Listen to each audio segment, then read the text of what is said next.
What's up? Hello, and welcome to Real Estate Investing Made Easy, guys. Today, we got something super special that nobody else is going to show you. You're not going to see this anywhere else. And we know that because who wants to really highlight their failures when you're falling out of escrow?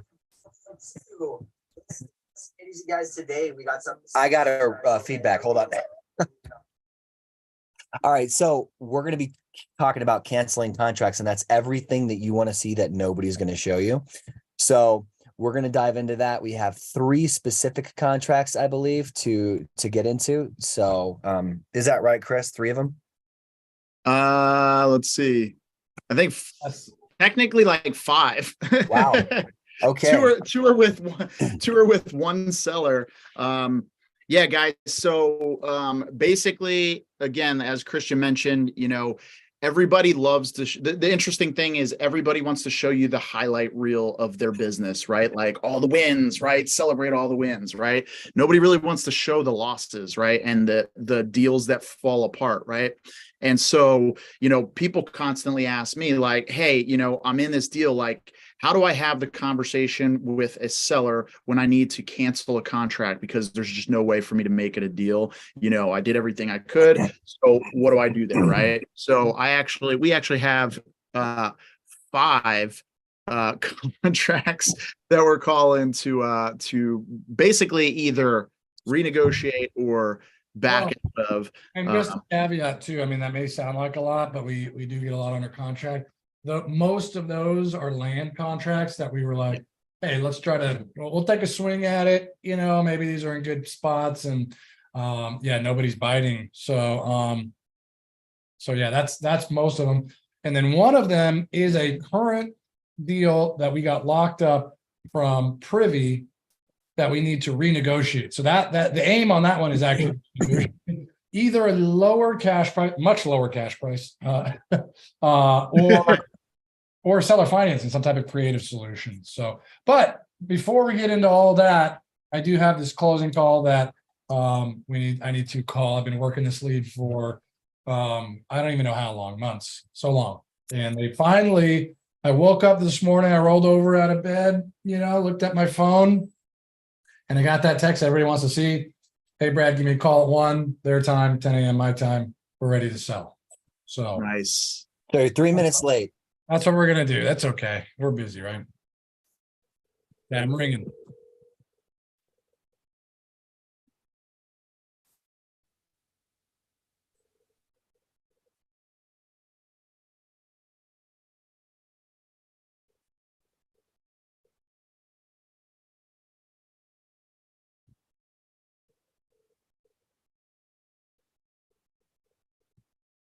The silence is ringing, guys. Mm-hmm. Right.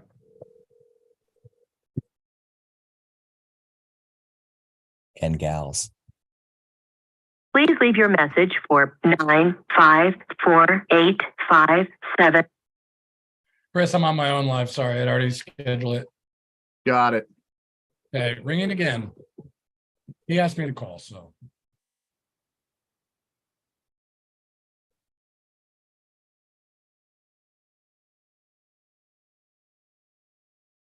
What's up, Renee? Got somebody on my Instagram. Oh, Hey, Herman. good afternoon. How are you? Hey, good, man. How are you doing? It's morning over here. All But good to hear, man. Good to hear. I'm glad you finally reached out and we're ready to go, man. That's good news. Well, yes. Yes, the thing is that we still have the problem with the granddaughter. Okay. I don't remember if I told you about her. You did, yeah. The one that's wanting to stay or get paid. All right, yes. You told me that you don't want to deal with that thing, right? Well, I mean, if we can come to an agreement, we'll do whatever we need to do to get her out in a way that's amicable for everyone. So, however we need to do that with you, we'll work together to get that done for you. All right. So Yeah.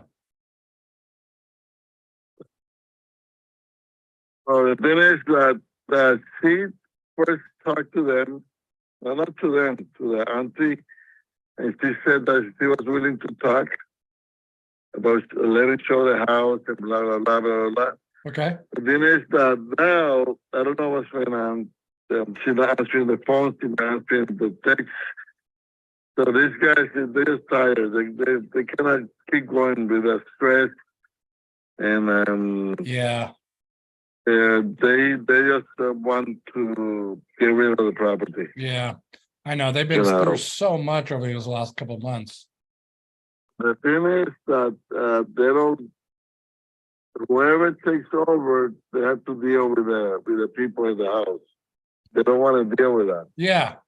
No, that's what we're here for. I mean, we can so this is kind of like what I'm thinking is that we obviously need to come to an agreement on price, which I think we are.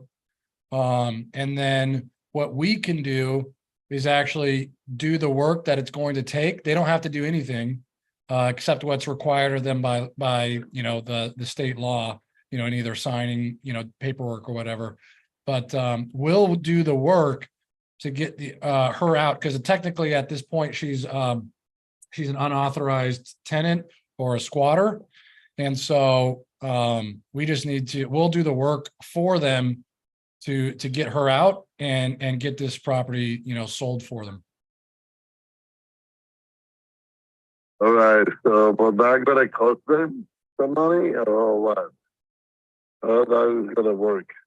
So what'll happen is most likely what we'll do is we can take whatever the costs that are associated with it, which it shouldn't be too much. It's in Florida. It's a pretty landlord friendly state. And so we will probably just need to adjust, slightly for the cost that it'll take us to get her out. But we're doing all the work, so they don't have to worry about any, having to deal with that. Because we know that they've been through so much over these last couple of months. All right. So, but the deal is not going to be done until the out. Yeah. So what we'll do is we will enter into an agreement together that will just stipulate we will take possession once she's out. So okay. Yeah. And during that time, we'll be working to get her out, so they don't have to do that.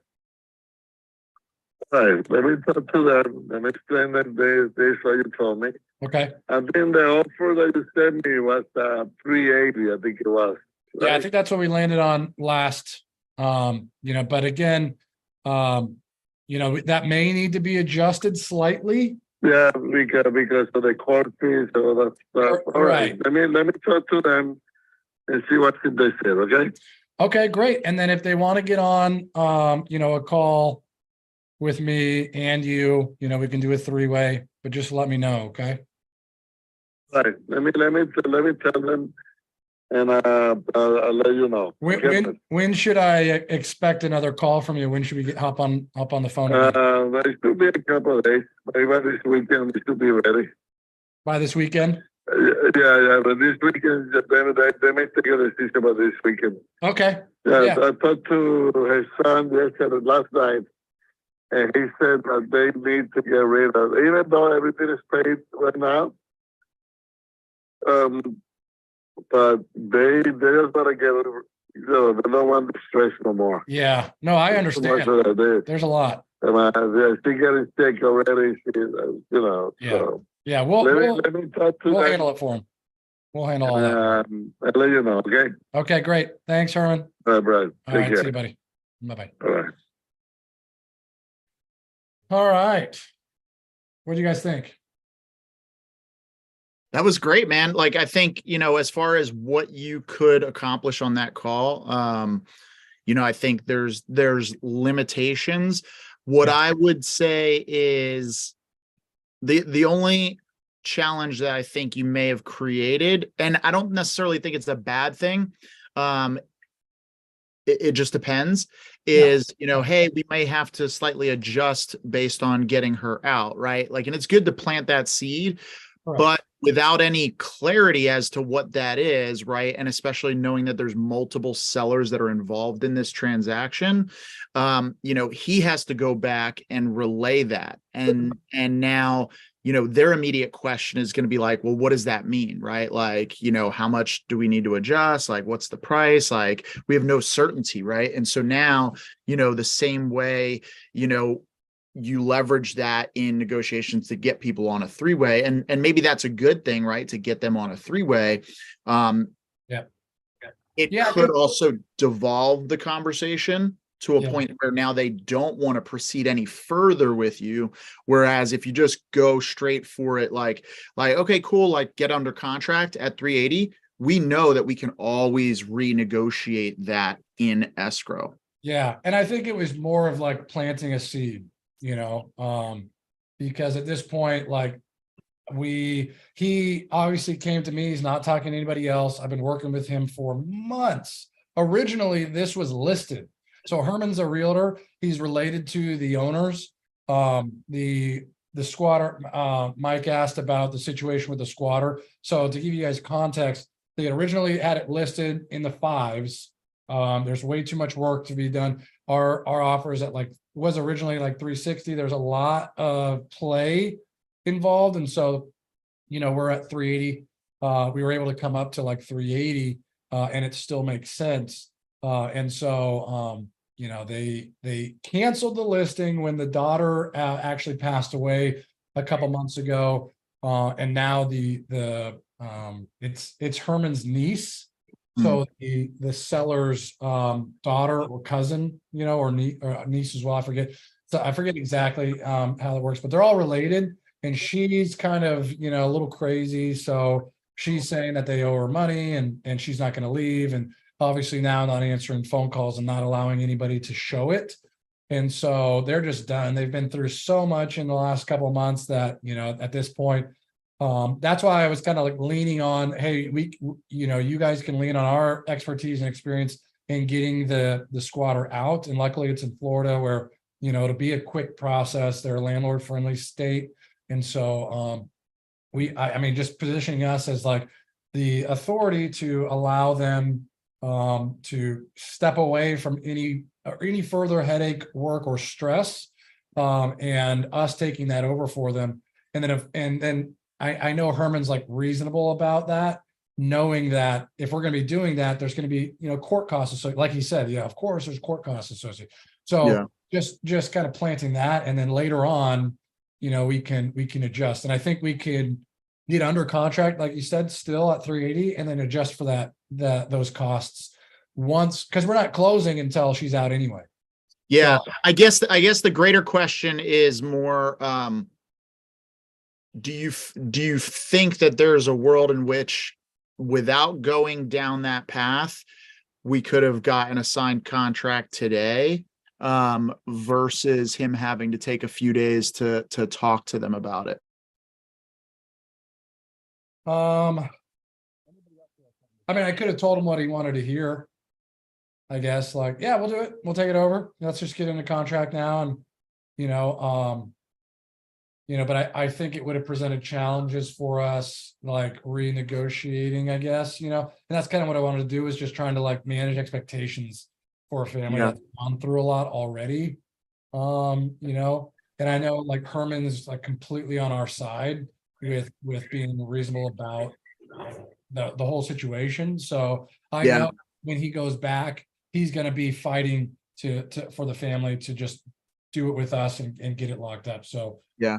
So I guess, is there a way that you think you could have done that differently? And I'm not trying to nitpick either, right? Like, I want to because these are different challenges that other people run into, right? And for the audience, of course, let them get value out of it as well.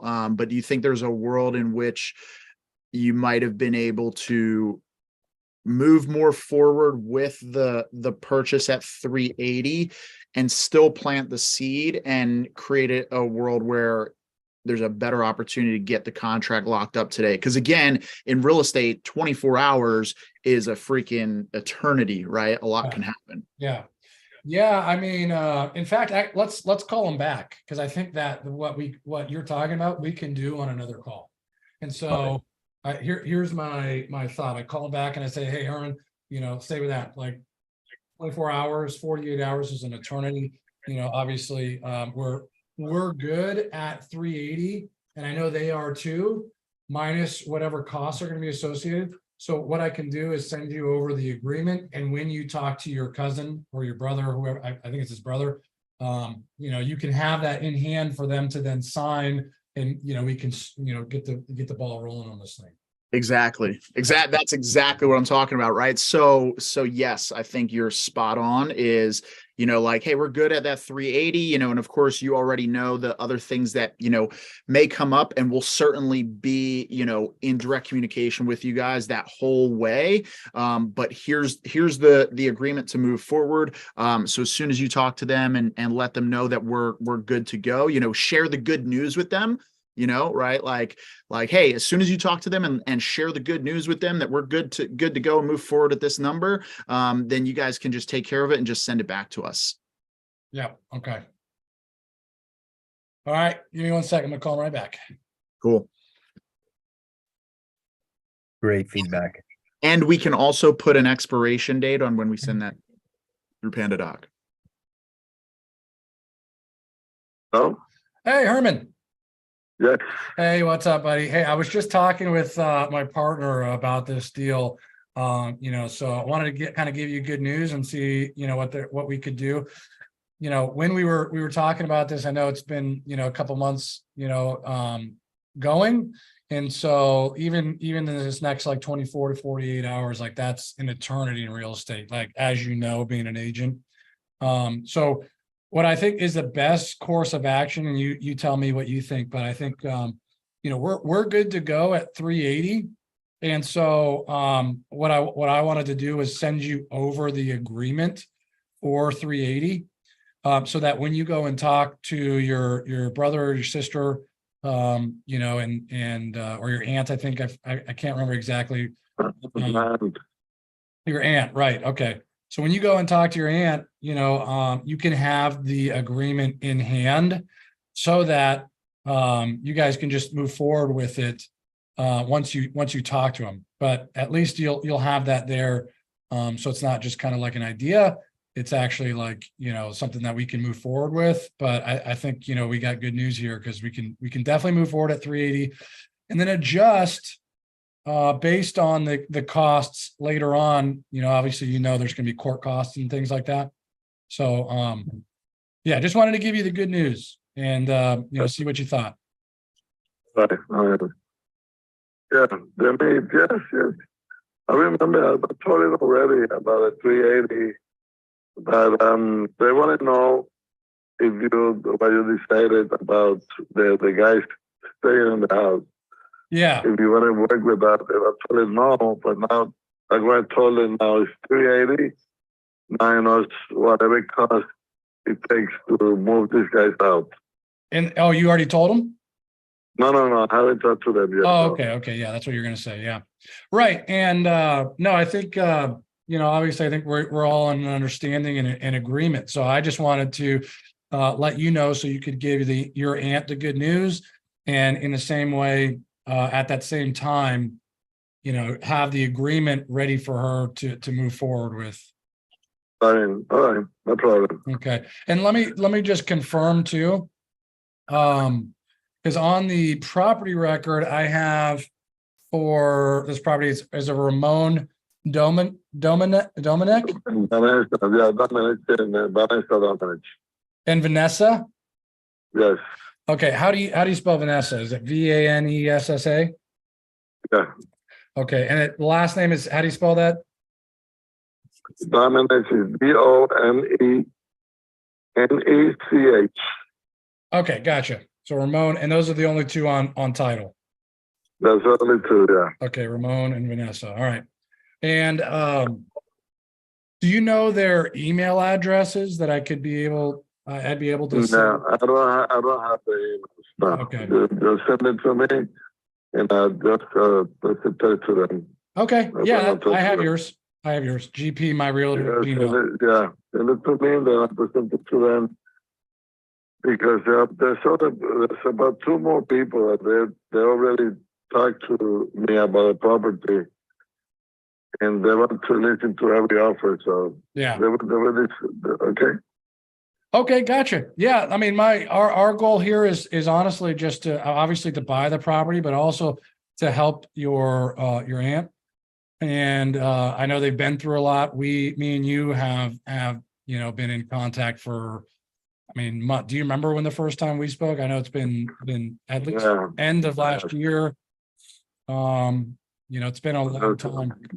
Yeah. So, I just want to help them out. And obviously I think we're with the work that's needed, and obviously with the costs that in most cases to get squatters out are really minimal in Florida, so it's not going to be this crazy amount, that they're going to be leaving on the table. They'll definitely, it'll be close to 380. So, All right. yeah, so just let them know that. I'll send you the agreement to your email, and we'll get this done here in the next day or two. All right.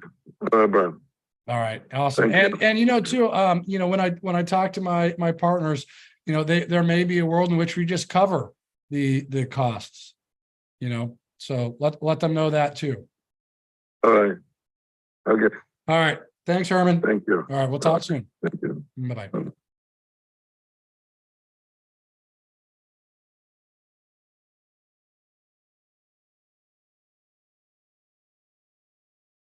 Is he off?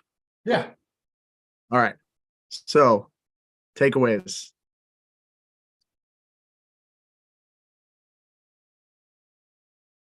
What did we learn on that call that we didn't know right prior to the call? Oh, Right. yeah. There's other people. We got other investors we're working with. We're working against. Yes. Yep. So I don't like to say I told you so, right? Oh, but no, this no, is no. like one of those moments, right? And this is why Exactly it's really right. important for anybody who's watching, right? Like time is your enemy. It is absolutely your enemy.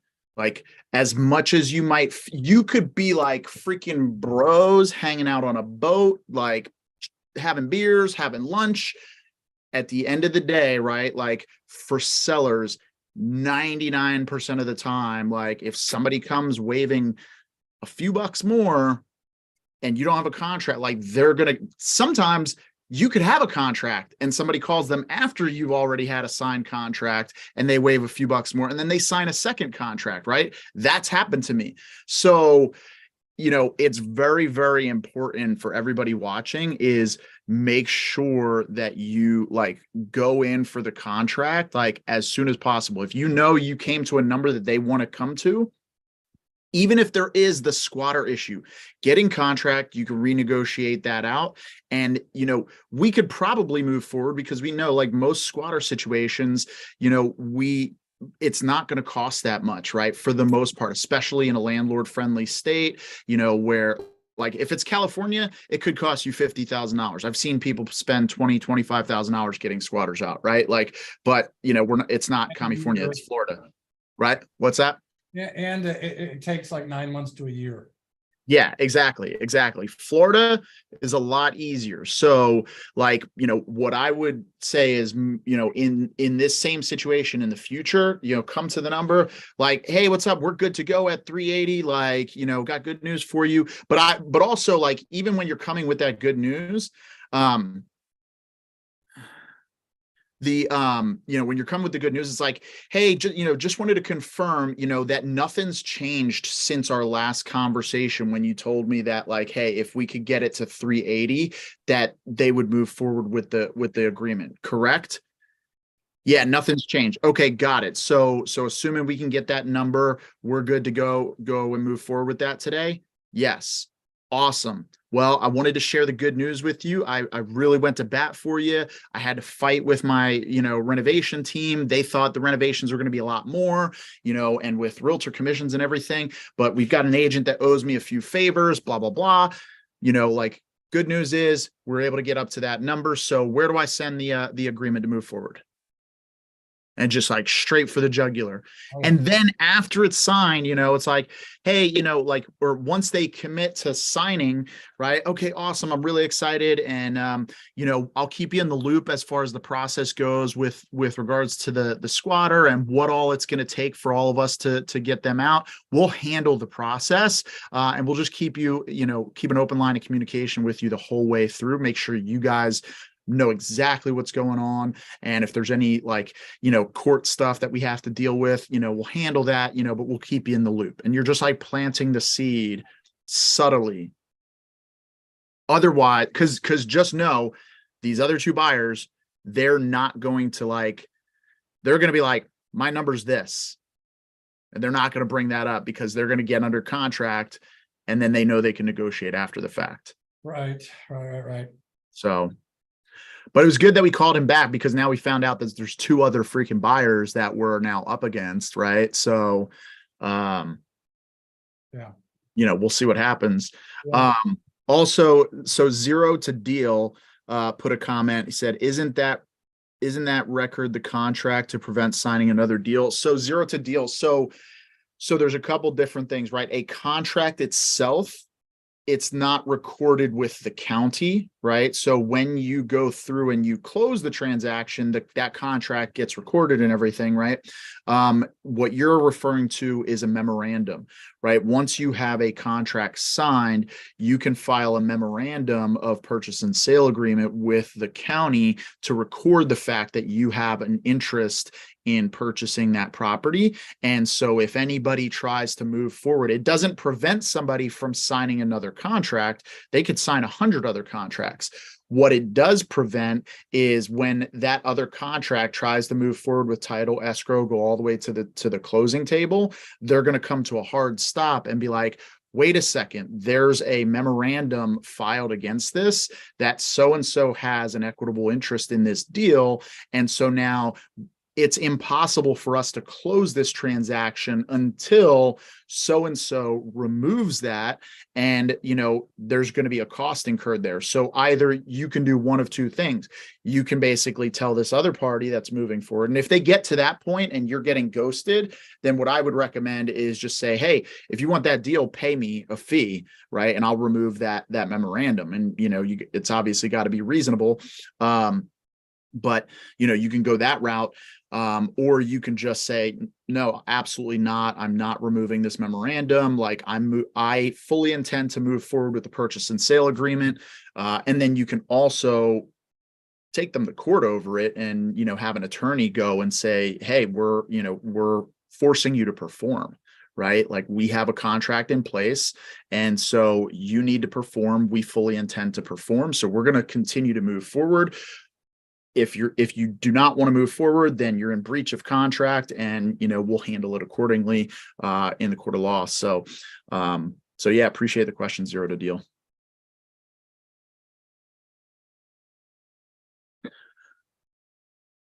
So what else we got? Well, that's it for contracts. All right, now I have to eviscerate some sellers Yeah. And what you've all been waiting for, dude. It's like round 5 of Rocky 2. Or it's like if Rocky were to just straight up film like Rocky 10, at that moment he'd just be a sack on the ground getting beat up. But right. Hey, we're also going to try and resurrect these deals too. So I mean, Well, the land deals, I think they're dead. Like they're land lots like in subdevelopments, right?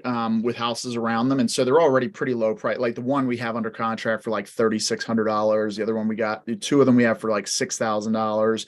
And we've reduced to the point where we're only going to make like $1,000 on these if we could sell them. And we have them listed on the MLS using one of those flat fee brokers. We paid $150 for each one to list. So I mean, unless they're going to give us the properties, take them off their hands if they're going to give them to us. And I will certainly say that so you guys can all hear that because I think that's a great way to establish posture in the way that like, hey, you couldn't give this deal to me, basically. Like, hey, I might, it would be a loss for me to take it off your hands if you just gave it to me, because I'd have to pay property taxes each year. But, I think I could manage that with these vacant lots in Alabama.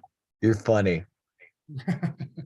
All right, well, let's start the hilarity, but also learning lessons to understand, like, for people who are asking the question, how do I back out of a contract? Hey, here's a couple ways to do it. So I think if you want a starting point, the agent for Louisiana just called again. Oh, really? Yep. Yeah. Got it. Okay. So for those of you guys who know what's going on here, or don't know what's going on. So Louisiana, this particular one, what's up, Josh? Josh is on our live, on my Instagram live, Josh from church. So yeah, we are going to call this one this is a house, right? So this is a house, that we're looking at. It is in Jacksonville. Yes. Yeah. Yeah. Unfortunately, it's like when we did our underwriting, we were unaware of the fact that this is block to block difference in ARV. It's like right on the edge of a historic district, which would have pushed it to a number that made sense at the offer price we have it at. But unfortunately, it's not. It's in actually a pretty bad area, from what our, the buyers that we've been talking to that are local. So it's reduced it pretty significantly. She left a voice. Do you want to hear it? Sure. Yeah. By the way, that reduced it significantly is an understatement. We underwrote the ARV at like 400. The ARV is actually like 200, and that's like our best guess. Basically, it's like, one block off of, if you're walking down that street, you might get shot. 2 blocks over, you might be all right. maybe. All right. Here's a voicemail. Brad is Darcy with United Real Estate Gallery. Just calling to see how everything's going with the 1532 Louisiana Street. My cell phone number is 402-321-5630. Have a great day. Bye-bye. Hi, Brad. And she left a voicemail yesterday as well, asking if we had looked at the inspection report that she sent us, because they had one done, and if we were planning on getting out to inspect ourselves. Got it. Okay. So, Well, yeah, so I will reach out to her. Now, for those of you guys who are wondering, like, well, Brad's negotiating with her, like, why doesn't Brad call her, right?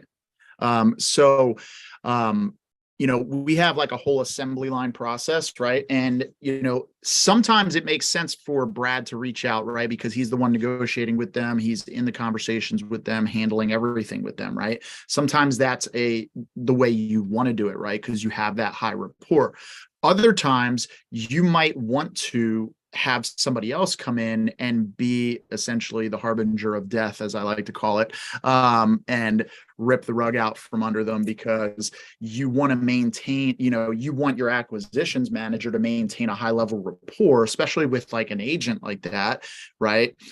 So that way Brad isn't the messenger bringing the bad news. It's, like, hey, Brad had nothing to do with this. I'm the underwriter. And, when I did my due diligence, Brad did everything he was supposed to do. He underwrote the deal based on our normal criteria. But once we dove deeper into like the nitty gritty and found that, hey, this little pocket, and I'm sure you're well aware of this, right? Like, I'm not going to speak to her like she doesn't know. I'm going to presume that she already knows, she knows that this little pocket is terrible. Let me just give you a little line for fodder and ammunition. When she was kind of like, we got under contract and she was pitching me on like, oh, this is a great Airbnb. She was telling me, she's like, I would keep the historic look, Airbnbs, are doing really well in this area. And really, as long as people feel safe on the inside, people will pay to rent there. So it's like, man, that is realtor language for, it's in a horrible area, but as long as you put bars on the windows and have heavy locks, people will be okay renting there short term. And build a panic room in there somewhere, right? Right. Could you imagine that on the Airbnb listing? Like includes panic room. Like, Panic room, like, wait, is this a themed Airbnb or like should I actually be worried? Yeah, this is escape room. Airbnb.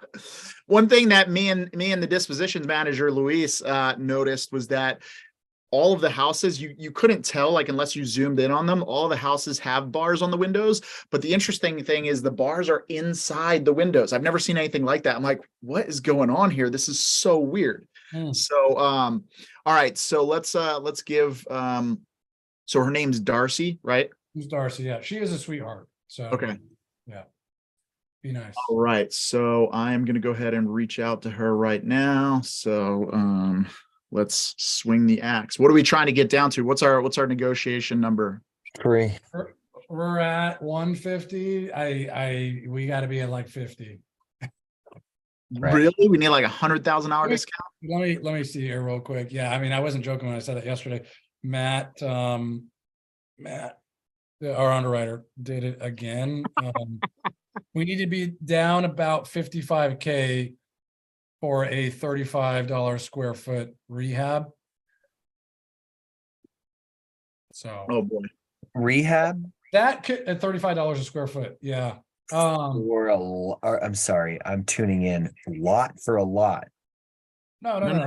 This is a house. Oh, that one. Okay, all right, cool. Yeah, Yeah. good. You know, we might be able to get up a little higher if we're doing like a $20 per square foot, you know, for a rent grade rehab. Do we have any offer? Like what was the highest offer we got, Luis got? Let me look. Hold on real quick. Just in general, I'd budget for higher than $35 a square foot. Okay, we had a buyer who, you know what, Luis never got back to me on that, but he said we would need to sell at 100K ish, meaning we'd have to come down to like, you know, 80 or 90. Let me see. That's okay. That's okay.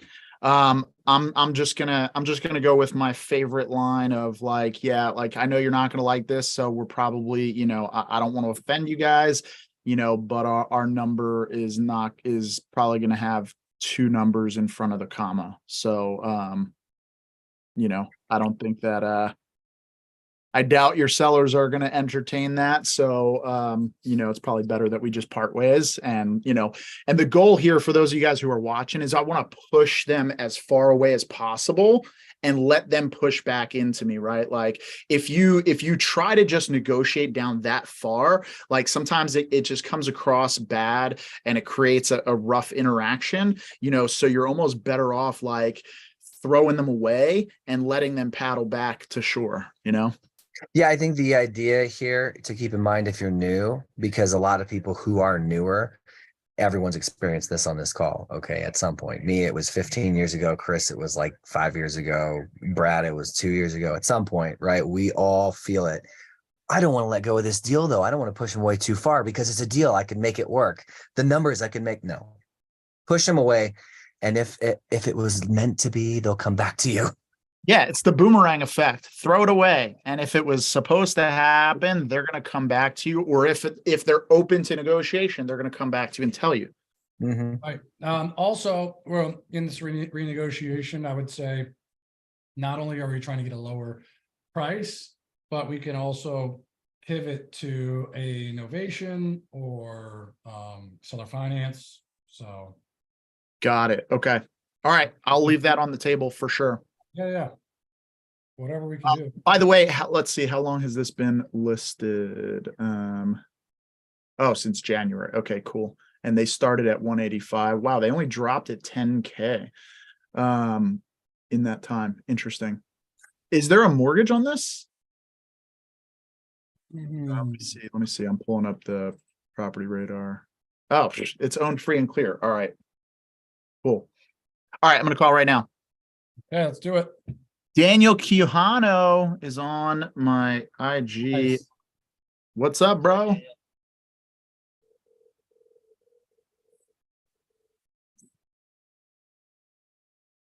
Free and clear.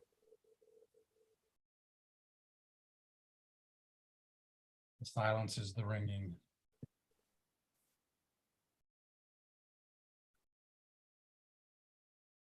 Hello, this is Darcy with Real Estate Gallery. Hi, Darcy. How are you? My name's Chris. I'm one of Brad Garcia's partners you were working with on Louisiana. Yeah, no, we're just swamped at the moment, and you know, it's been pretty crazy. I mean, we probably have like 25 properties under contract right now that we're juggling. So you know, it's kind of crazy. So sounds like you're in the car. Is now a bad time? Now's a good time. Okay. All right, cool.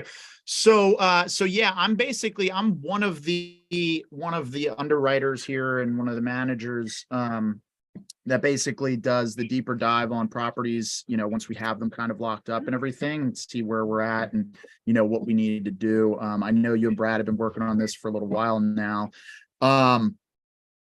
So Brad did everything that he's supposed to do on this deal as far as like underwriting it, you know, on the front end. When we did a little deeper dive into this particular property, I don't know, you might know a little bit better about the area than I do, but it looks like there's just this little pocket that it's in that is just, yeah, quite frankly, is like half the value as like the surrounding neighborhood.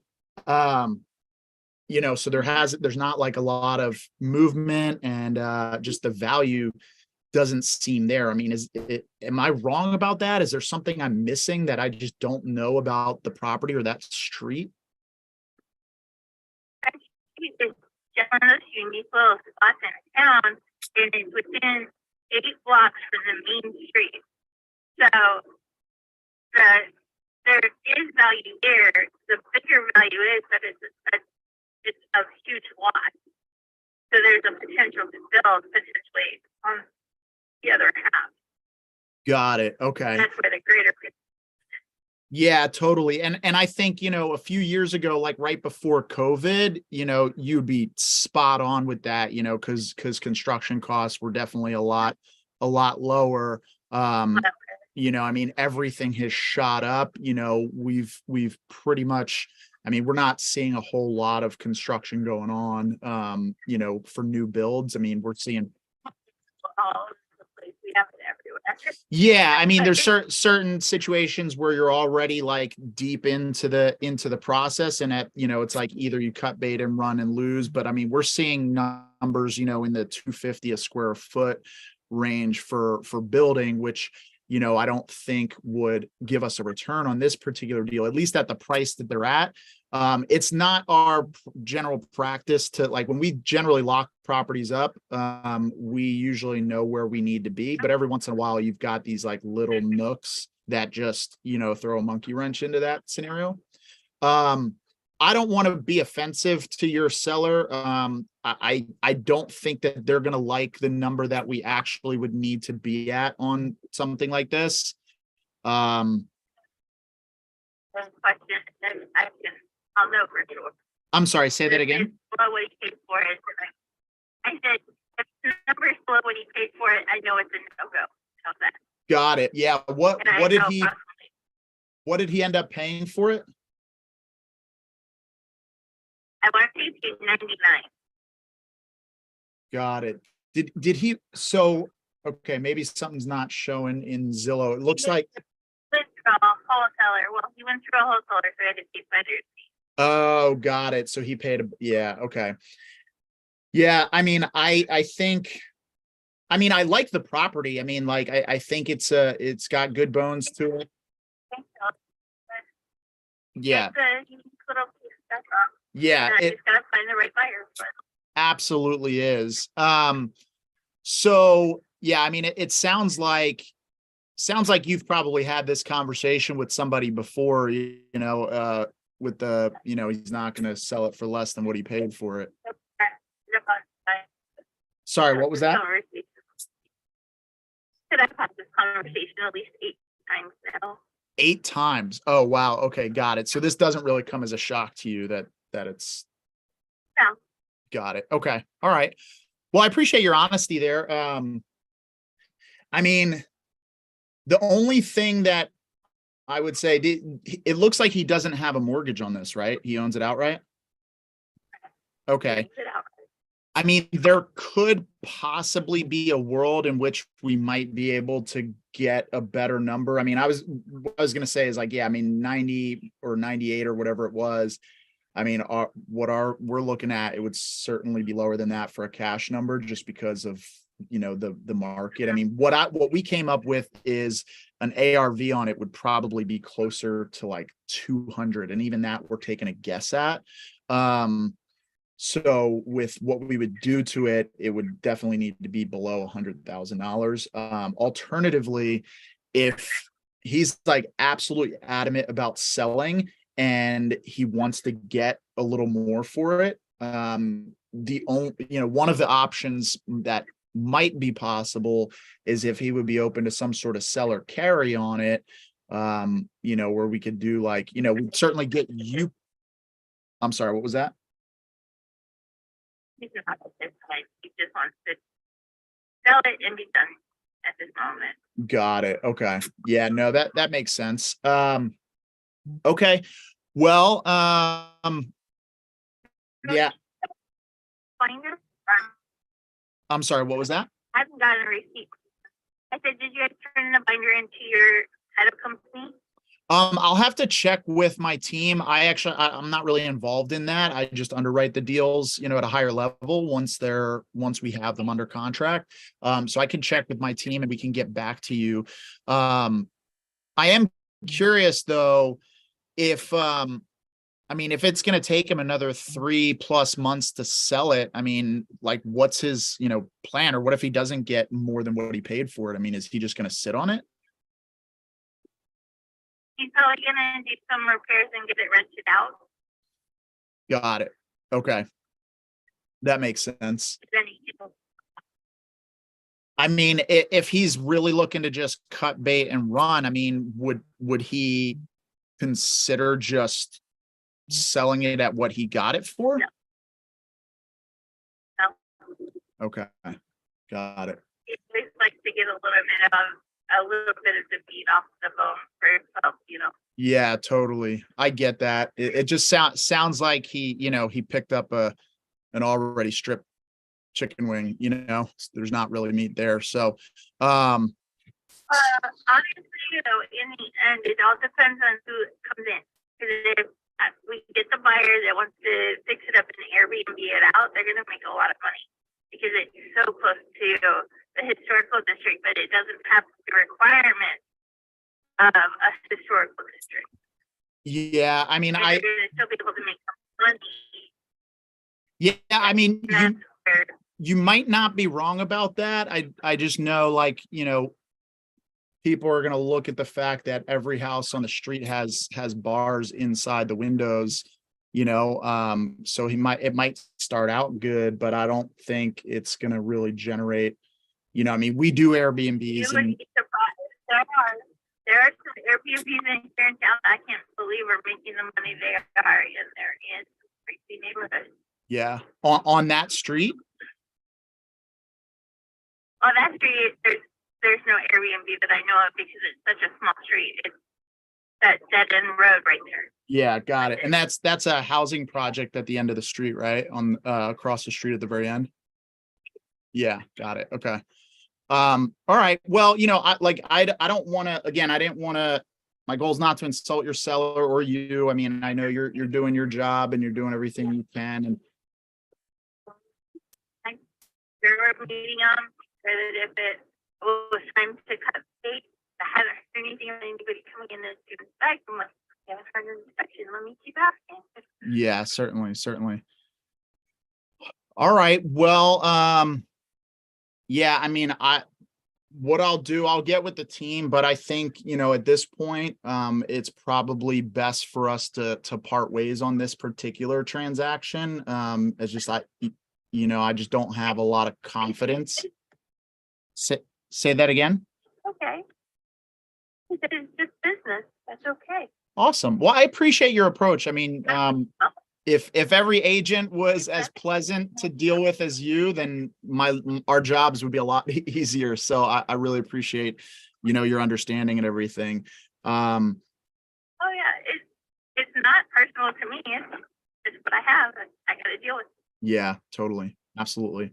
Well, I mean, if you have any other fixers, you know, whether it's on market or any pocket listings, we'd certainly love to chat about those.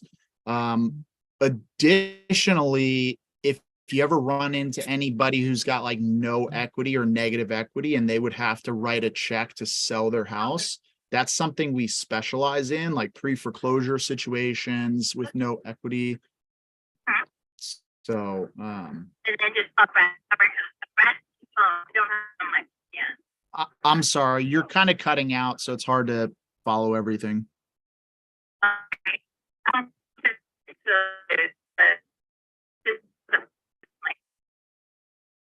Yeah, I got like every, like half of every word. No worries, no worries. Yeah, Brad would definitely be your, it sounded like you said, yeah, got it. Okay. Yeah, it sounded like you said Brad would be your point of contact. Yeah, Brad would be the best person to communicate with. He can handle, you know, taking a look at all the deals and you know, and then we would love to work with you. And typically, like if you bring us like a, you know, a pocket listing or something like that, you know, if whether we end up fixing and flipping it or whether we partner with another, you know, another investor that we work with in the area to fix and flip it, we'll typically try to get you the relist. So that way you can, you know, make some extra money on the deal that way. That's awesome. Awesome. So I'll get with the team. We'll make sure to get over, you know, a cancellation, or if you want to send us something over, we can handle that too, but So that I can write correct. I'm sorry, say that again. Once I get it, something quick. I have to verify if you guys turned in the binder or not, so I can write the review. Okay. All right. Yeah, I'll confirm that with the team and I'll have Brad send you a text and let you know. Okay, thank you. No worries. Thank you so much. Have a great day. You too. Bye-bye. Bye-bye. All right. Sorry, I was trying to follow everything. You guys were slacking me. I was on your Instagram and I was like sharing the screen on the Instagram too, which I thought was kind of cool to do. Just in the inside part of the conversation. Yeah, a little kind of veil. Yeah, bro. No, it sounds like you stripped all the meat off that chicken bone already. I laughed hard on that one, dude. I didn't see anybody else, but I thought it was pretty funny. Yeah, that was hilarious. I did put in the comment section on YouTube, by the way, which I thought was really cool the way you phrased this. You said, hey, you know, maybe either that or we'll partner with another investor on the rehab. I know what you meant. Some other people might think you meant joint venture, like let's just joint venture and take it down. No, what he meant was wholesale, right? So option. Right. An option. 100%. But here's the deal, right? Like, so, you know, we got a lot of valuable information in that, right? Like she's had 8 other conversations where they're telling her they need to be below what he bought it at, right? We found out exactly what he bought it at, right? You know, which is between $90,000 and $100,000, even though it said 78, which for those of you who are newer, you might not realize this, but when you wholesale a deal, right, and you assign it, Zillow doesn't show the full amount with the assignment fee. It shows what your contract said, right? So if you have it under contract for 50 and you assign it for $10,000, Zillow is going to show it as sold for $50,000. So when you're looking at deals and you're finding investors who bought something, you know, you can't be 100% certain that the number on Zillow is what they paid for it. So it's really important to ask those questions when you're talking to somebody like that. It's like, hey, so just out of curiosity, what'd you end up paying for it? Like in a scenario like this, you want to pull that out, right? And she opened the door by saying, he's certainly not going to sell it for less than what he paid for it. And I'm like, oh, okay, what was that? And I was looking at Zillow as she was talking to me, you know, and saw the $78,000. So when she said 90, you know, or 95 or whatever it was, you know, I start asking questions about that. Right. And so now we find out that he bought it from a wholesaler. Right. So, and then comes in the infamous, well, it sounds like he picked up an already stripped chicken bone and, there's no meat left. So, Well, and I think, one of the takeaways, because I gotta jump off here. I got a call, to talk about the, Done for you marketing. yeah, done for you marketing. I think actually this particular person got our, 70% off, MLAP light. 60% off. Yeah. 60. Okay. Gotcha. And so, yeah, I got to go on, but the thing I think that I would have like highlighted a little more, that may or may not have like made a difference, would have just been like, okay, well, if he's planning on doing all the work to then rent it out, so it's going to be a lot more hold time, and then he's going to be getting rental income, so he's not getting the full amount back. It doesn't sound like he needs everything right now, and he's going to be having to put a bunch of front end work to get that done. And just kind of weaving that into that Yeah, that's a really good point for the seller finance portion. And I was, getting a little distracted with trying to like follow everything that was being typed in there, and and then also her phone was choppy and breaking up, so it was like very hard to like catch her. So I was like, and that's the worst part, guys. Like, so if you're watching and you're like, man, like it's choppy sometimes, and probably the problem in this scenario, and she probably would have picked up the phone because she's a sweet person, right, is, if you try to back out of the conversation, you might not get them back on the phone after you've already told them that you're probably backing out and your number needs to be a lot lower. So you have to like measure that and figure out like, okay, am I in a position where the person will get back on the phone with me and I'll be able to dive deeper when they're in a good, not a spotty reception area? Or do I just have to like grit and bear it as I'm going through and try to do what I can? It's a tough spot to be in, but you're right. You're 100% right. Like that would have been a great thing to leverage in the conversation, is like, okay, got it. So what I'm hearing is, he's going to put money into it, renovate it, start renting it out, hopefully rent it out for a reasonable number, and maybe cash flow a little bit on the deal. So really what I'm hearing is, he doesn't necessarily need, and in that, I would also leverage in. So in that scenario, you're also not going to get paid a commission on the deal.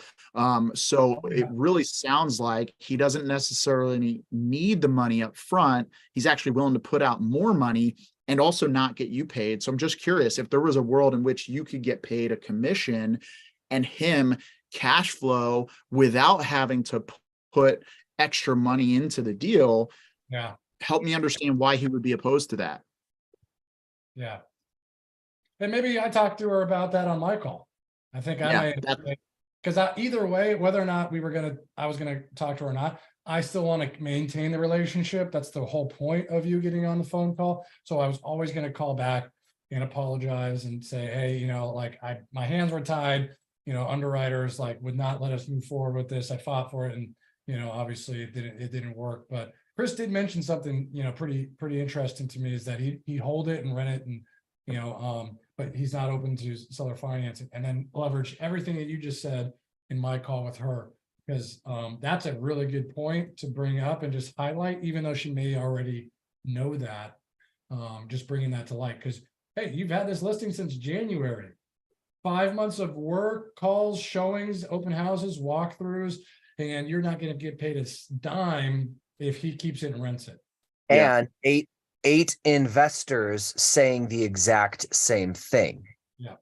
And that's what I was, Chris, I was having a difficult time keeping up with everything we were typing. And that's one thing that I typed in there, and I was like, oh yeah. So I bet you anything she's had this conversation with a bunch of people already, hearing the same feedback. And then lo and behold, 8 different people.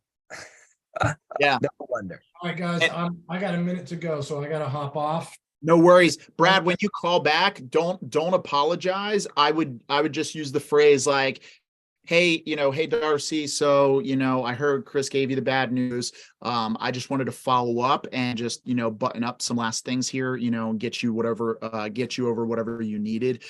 So we can, finalize this. But he did say something, and it raised a question in my mind, and then go into it. Okay. Yeah, we'll do that. Thanks, guys. We'll see you later, everybody. See you, brother. Just Brad is leaving. We're sticking. Yeah, we're staying on. I gotta cancel a bunch of land contracts.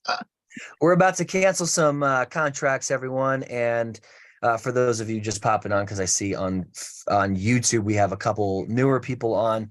I just wanted to share with you that this is something that happens all the time, but a lot of people, actually, I haven't really seen anyone go live or even pre-record sharing how to cancel contracts, continuing this conversation here. We're doing it live for good, bad, or indifferent. Like anything can happen. So I don't know. Yeah, that's why I wanted to do it, man. I'm like, you know what? Nobody does this, so we should absolutely do this. He hit me up last night. Seriously, I'm like putting my kid to bed, and he's like, bro, I gotta talk to you, dude. I just thought of something awesome. And I was like, what's that? And he's like, we're falling out of escrow on these property. Wait. What? That doesn't sound awesome. No. Hear me out. We're falling out of escrow on these properties because we got to cancel. And I was like, yeah, I know, but I still don't see the good news. He's like, bro, we got to share that. We got to go live and we just got to see what happens. And I'm like, that is brilliant, dude, because it's a learning lesson and a lot of people need to hear this. Well, and a lot of people, especially newer investors, right? People are scared enough to get on the phone to try to buy a house in the first place, right? Like, and if you're a newer investor, I know we've got a bunch of people watching. If you've felt the fear early on or still feel the fear of getting on the phone with sellers or even agents to try to lock up deals, like definitely put like a thumbs up in the comments or the chat. Because I know I felt that when I first started, right? It's like you're scared to get on the phone. How much more scary is it? Like you've built all that relationship, you've done everything that you could possibly do, you've taken them through, you've made an offer, you finally got them to say yes, and now you're like out there trying to sell the deal, and then you find out that like what you thought was a deal for whatever reason like isn't actually a deal. And now you have to go back, tail between your legs and say, hey, look, I'm not going to be able to move forward with this. And, you know, either A, just completely cancel, or B, try to renegotiate. And, you know, in most scenarios, you're going to try to renegotiate,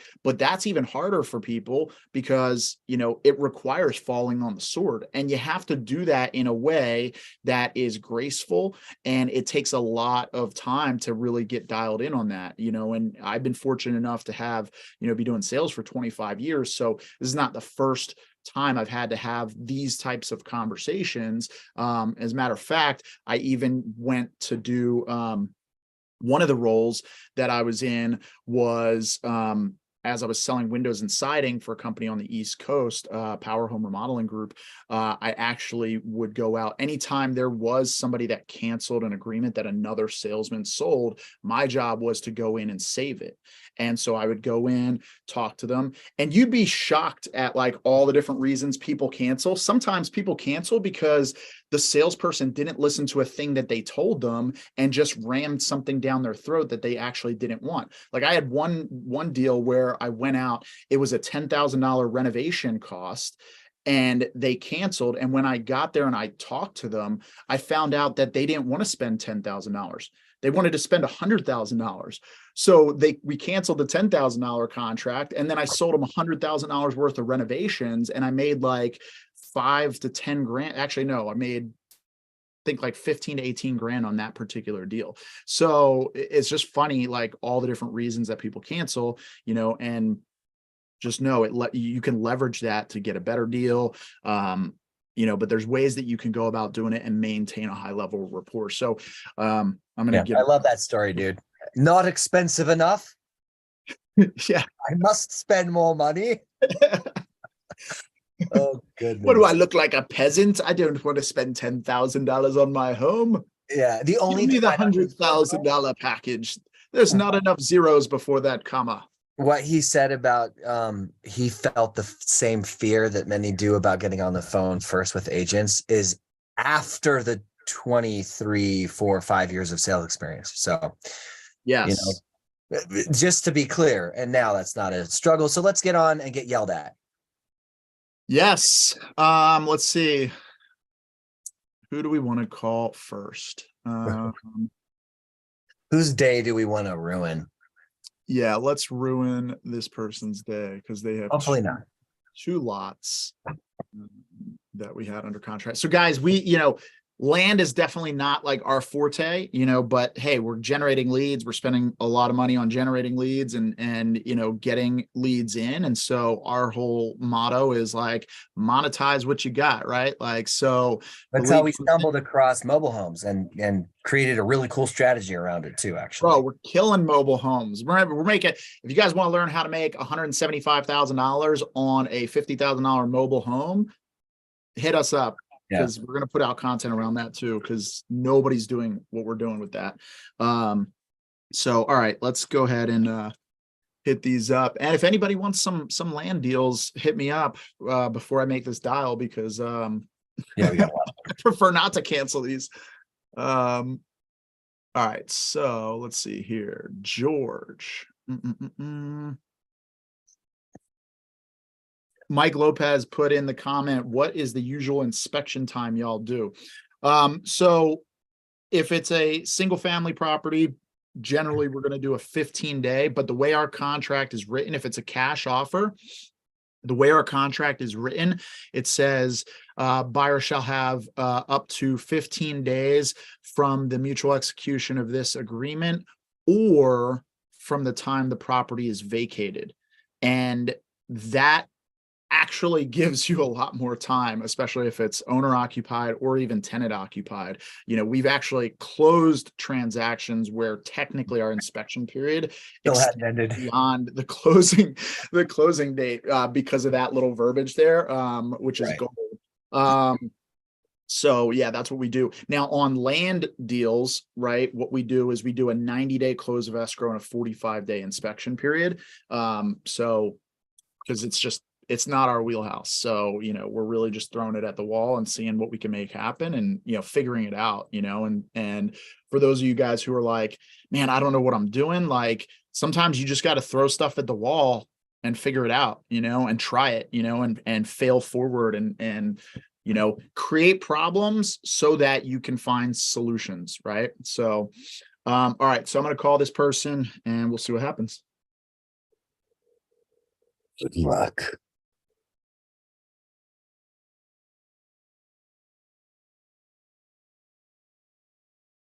Hello? Hi, can I speak to George? Speaking. Hey, George. My name is Chris. I'm with Lazarus Property Group. I'm one of Brad's partners. How you doing? Pretty good. Brad's partner. Who's this? What do you mean, Brad's partners? Brad, so Brad, I guess you guys had worked out, you had a couple land vacant lots in Birmingham that we looked at and got under contract on to move forward. And so I wanted to reach out to you to follow up on that. Is now a bad time for you to chat briefly? No, it's not. I was just waiting for it to go through. I thought the 26th is expired and we're getting pretty close. So I thought he wasn't going to do nothing with it. Yeah. So about that, so Brad did the work on the front end to see, what the situation is and, work out a deal with you. And, it's not necessarily an unfair deal by any means. My job on the back end, I'm a lot more tied in with the construction side of things, the building department and, really doing the due diligence on like what we can actually turn around to do with it. What's our exit strategy going to be? And after, kind of looking at, the movement in the area with everything, the construction costs to build new homes in the area, things have just obviously escalated throughout COVID and everything. So unfortunately, looking at this, I just don't see a world where we'll be able to make anything based on the rent, the building costs there, even at that number. I mean, and it's only $6,000 for each of the lots. Right. So I just don't see how we're going to make anything on them, unfortunately. So you're calling the cancel basically. Yeah, I think that's probably the best thing, unfortunately. Just because I don't see a world in which there's anything we're going to be able to do with it. Nothing's moving in that little pocket there. I mean, does that shock you? Well, it's right off First Avenue. It's kind of amazing. That's why I kept the land. It's right off the main street. Yeah. It's kind of unusual that, Yeah. it wouldn't be worth nothing. Yeah. So, I mean, it seems more like, what would probably be best for these is, somebody who likes the area and wants to build a home for themselves, or, that they're going to live in, or, maybe just holding out, just because it's the combination of the construction cost, but also the interest rates, right? Like, I mean, we don't just keep all this cash on hand to do this stuff.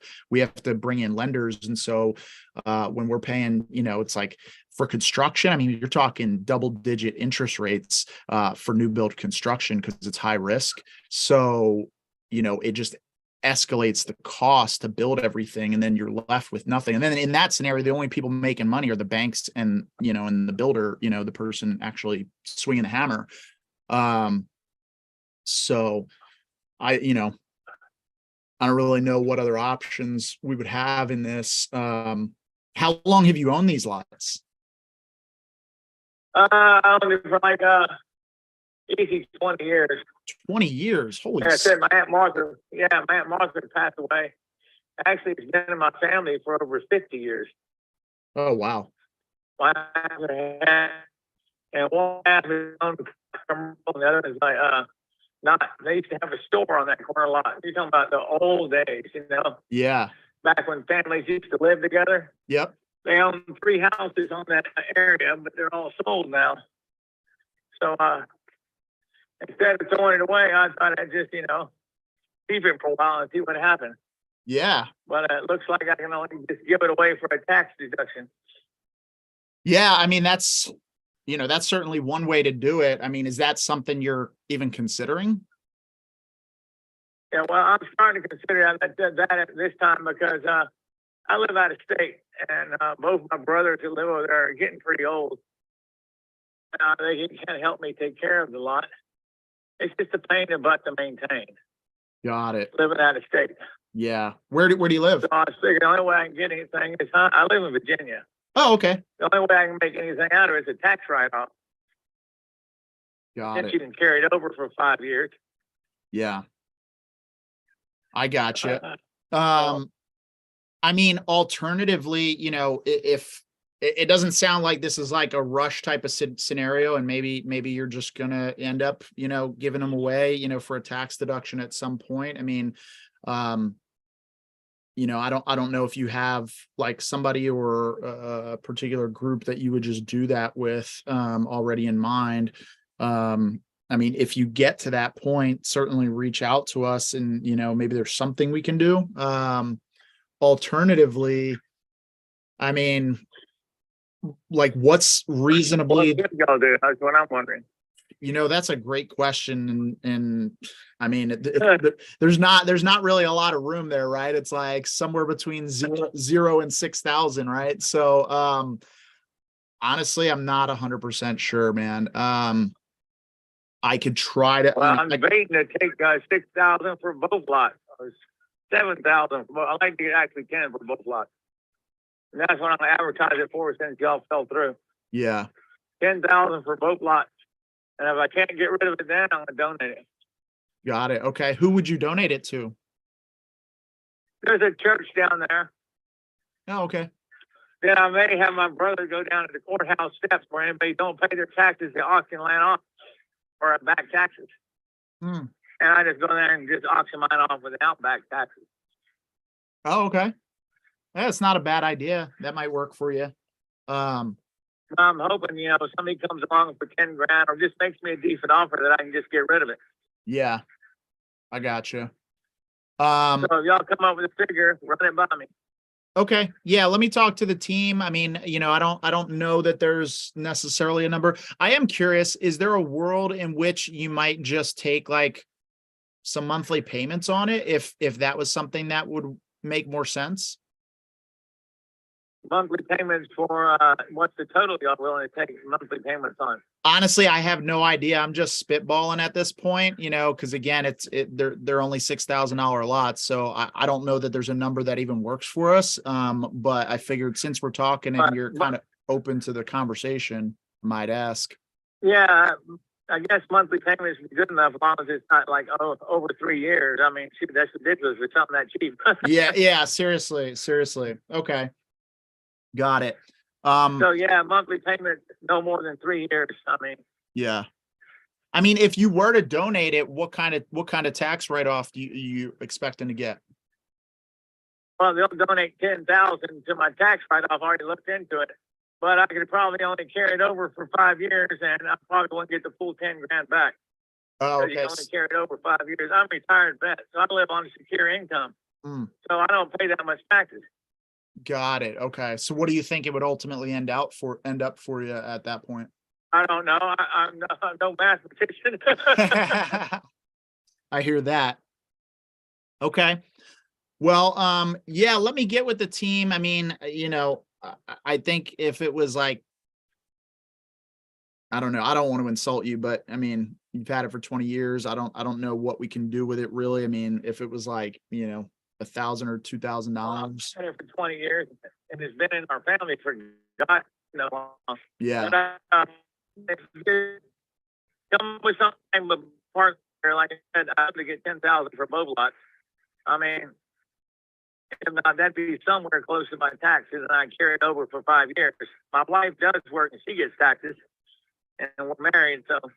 Got it. Okay. But I don't know how much, if they would appraise for and stuff like that. I don't really know. I haven't got that far in depth about taking tax benefits off it. Yeah. I looked into it and found out I can carry it over for 5 years, and then y'all had this thing set up for me, and it was approaching the date, and I thought I was going to hear from y'all no more.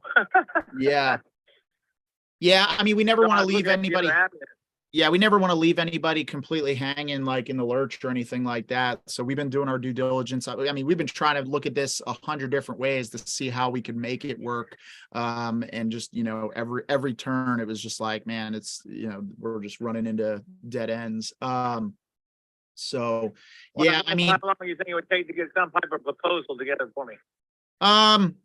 Probably a few days, what's today? Today it's like Thursday, so it's like the end of the day here. Yeah, I would say sometime next week, like mid to late next week. We could try to have something for you, maybe early next week. I mean, if I'm just throwing something out there, I'd have to confirm with the team, but I'm thinking, maybe 1 to 2K might do it per lot, but I don't. What kills me is it's so close to the airport too. If you get those other people to sell their damn houses, it'd be an ideal place for a hotel. Yeah. It's only like 5 minutes from the airport. Oh, wow. That's why I kept thinking, eventually they'll sell these people's houses out, and build a hotel there.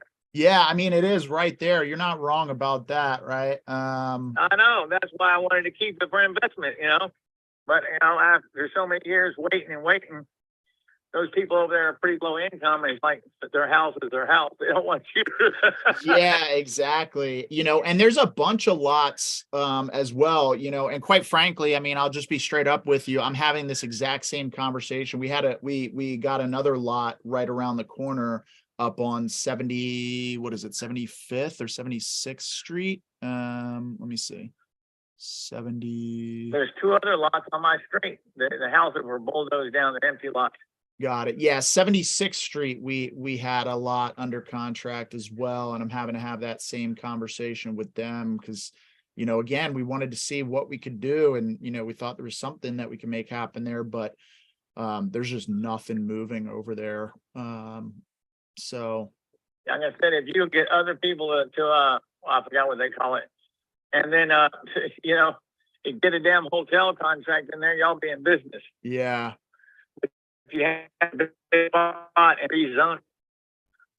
Yeah, I mean, and that's like more, you're talking like a major development. I mean, if we had like all of the lots right now to do that, I mean, yeah, that's what I'm saying. You have to get those other people. Yeah. They call it, there's a certain word they call it. Yeah, I mean, even if we had all those lots right now today, that would be like a 2 to 5 year project, to really get, to go through the rezoning, the permitting, the, all the assessments and everything, plus where the airport is, with where the runway is on that. I think, let me see here. No, it's not in the crash zone because the airport bought all the land in the cross zone, and because they contacted me like 7 years ago. and they were going to buy it, but they said we're waiting in the crash zone, so they didn't buy it. Oh, got it. So they Okay. bought up all the land that was in the crash area. Yeah, I got you. Well, let me I've see been what I through can that, do. too. Again, I don't want to get your hopes up or anything like that. I mean, it might just be like it doesn't make sense for us, but let me talk to the team and see if there's anything that we can do that makes sense, and then we'll get back to you on it. Well, at least you get back in touch with me or so at the most, because I'm going to start investigating the other. I didn't think I'd hear from y'all, so I was looking the other way now. I'm glad Yeah. you called me back and just wasn't a shadow in the dark. you know? Yeah, no worries. No, I don't like when people leave me hanging either. So, we wanted to make sure we kept you in the loop and let you know. And again, we were trying to do everything we could and, go down every road before we made this call. But, every turn, it was just, it just wasn't penciling out. So, but yeah, we'll touch gloves with you sometime next week and get you an update and then let you know where we go from here. Okay. I appreciate a half decent offer, though. Thank you very much. You have a good day. Thank you too. God bless. All right. Bye. Bye. God bless you too.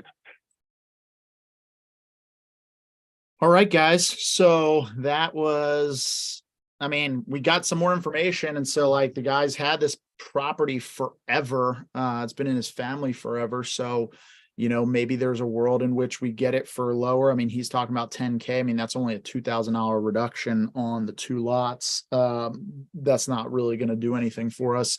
But we might be able to get him down lower. He also said he could take that over 5 years. So, I'm thinking, okay, maybe we come down to a number and get him to seller finance it over 5 years.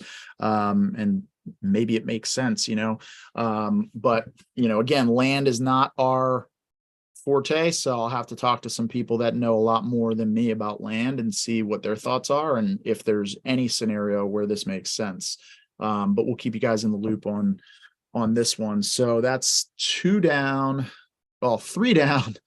and 2 more to go. So if you guys want to hear some more calls now, so far I haven't gotten cursed out, so that's exciting. Let's see here. So let me save this. No, could drop to 10K or donate. So, but I think even if he donated it to a church, I think he's just giving them an anchor, right? Like they're going to have to pay. I don't know if the church is going to have to pay the property taxes on that. I'm not really exactly sure how that works. I know, if they're 501c3, they'll be, they don't pay taxes, but I don't know if it's the same for property taxes. So I don't know, maybe somebody you guys know in the comments, you can put in the chat. Let's see here.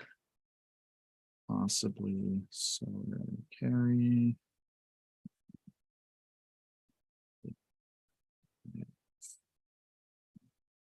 Years. All right, cool.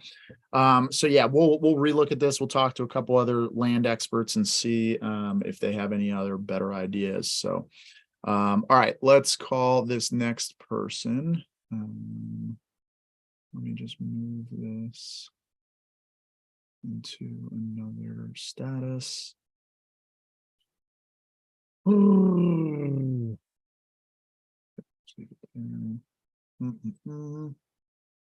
All right, next one. I'm gonna save the the juiciest one for last. She's gonna be not very happy. So let's see here. All right, this one is in Terre Haute, Indiana. So this one is, there's actually a house on this lot, but it's like a freaking teardown, apparently. Let's see if I can pull it up in Google Maps. Oh yeah, this is a teardown. All right, so you guys can see, I'll show you this property. Look at that. That thing's a shack. All right, so let's see what happens here. We tried everything on this one, since it's like real tight up against these other houses. We even skip trace the property owners right around it to see if they just want to expand their lot and give themselves some more space. And we got nothing there. Here, let me share. I'll share it on the IG or the YouTube. Where are we at? Let's go ahead and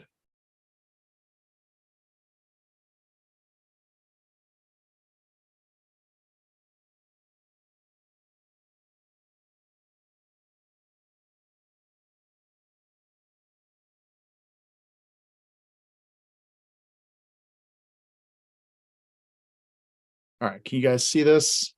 Put a thumbs up in the chat if you can see this little shack. I don't know if it's sharing yet. Yeah, there we go. Cool. So that's the property. So we'll see what we can make happen here. I'm not super excited. By the way, just so you guys know, we have this under contract for $2,500. So there's not much negotiating unless he wants to give it to us. Yeah, there's really nothing happening with this. But we tried everything. So I mean, it looks like this place should be condemned, but yeah, it's a full tear down. So we'll see what happens. $2,500. Anybody want it? I'll assign it for 500 right now. Who in the comments wants this shack? Let's see. Look, you got nice neighbors, got nice trees around. I mean, it looks like it's a decent neighborhood, right? You got like a little park, or what is this? I think this is a church over here. Oh, look, 420. Smoke them if you got them.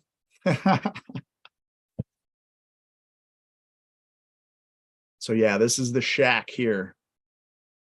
All right, so we're just gonna call this guy and tell him like, hey, you couldn't give this to us. So, but if anybody wants it right now, I'll sell it for $3,000. Just a $500 assignment. All right, let's give him a call. Where are we at?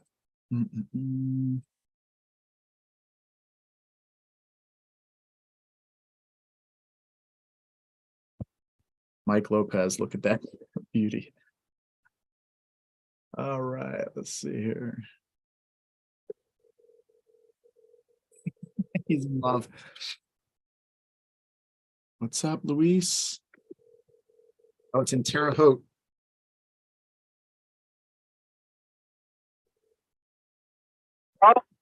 Hello, is this Joseph? Speaking.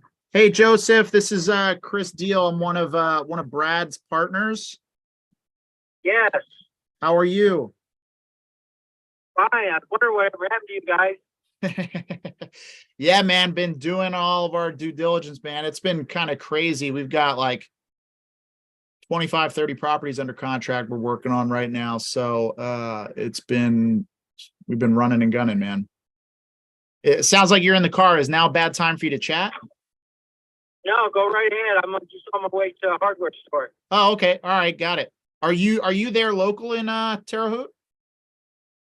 I live about 30 miles south of Terre Haute. Oh, okay. All right, cool. How long have you owned this property on 20th Street? I bought it, God, I don't remember, back in the 80s. No, was it the 80s? No. I think it was the early 2000s for my mother-in-law to live there. Long story, but to make it short, my mother-in-law was about to be put on the street, and she didn't want to live with any of her family, so we bought the house for her. Got it. What'd you pay for it back then? I don't remember. A lot more than what I'm getting rid of it for. But Yeah. It was a decent little house then. Yeah. Yeah, it looks like time was just the enemy on this one. It just really beat it up. Yeah. After she passed away, we tried to rent it out. We tried to rent it for a while there, but we couldn't get anybody decent in there. Yeah. It was a bad neighborhood. And it's changed over the last couple of years, but it used to be a real bad neighborhood. Interesting. Yeah, I mean, just looking at the Google Street View of the neighborhood, I mean, it doesn't seem terrible. I mean, I see that there's a few houses, I guess, that got knocked down. There's like some pads. But overall, I mean, it looks like it's fairly decent. It's just, Yeah, about 15 years ago, it was a good place to go and get shot. oh, really? Man. Yeah, it was a bad neighborhood. Yeah, I know there's a lot of that in Terre Haute. You know, there's a lot of little pockets where it's just rough. So Yeah, the town is kind of cleaning it up, but they only do it like one street at a time instead of the whole community. yeah, Personally, I wouldn't live in Terre Haute again if you paid me. yeah. Well, at least you know, we're not necessarily speaking a different language then. So this call may not come as a shock to you then. I mean, we looked at everything. So my role with the company is I do all the deeper dive underwriting. I work very close hand with the construction crews and, you know, looking at the cost for building and renovating and all that, and just really dial it in. And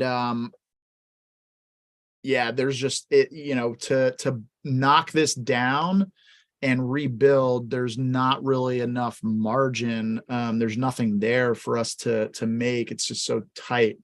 And you know, like, I don't even think that there's anything that I could renegotiate with you on. It's just, it's $2,500, you know what I mean? So, Right. I mean, I can try to talk to a couple other investors I know and see if anybody else would want to take it off your hands. You know, but I just don't see anything we can do with it, you know, unfortunately. Yeah. Did you guys ever talk to the guy that owns the property right next door? I think one of our team members has tried to reach out. I don't know if they connected.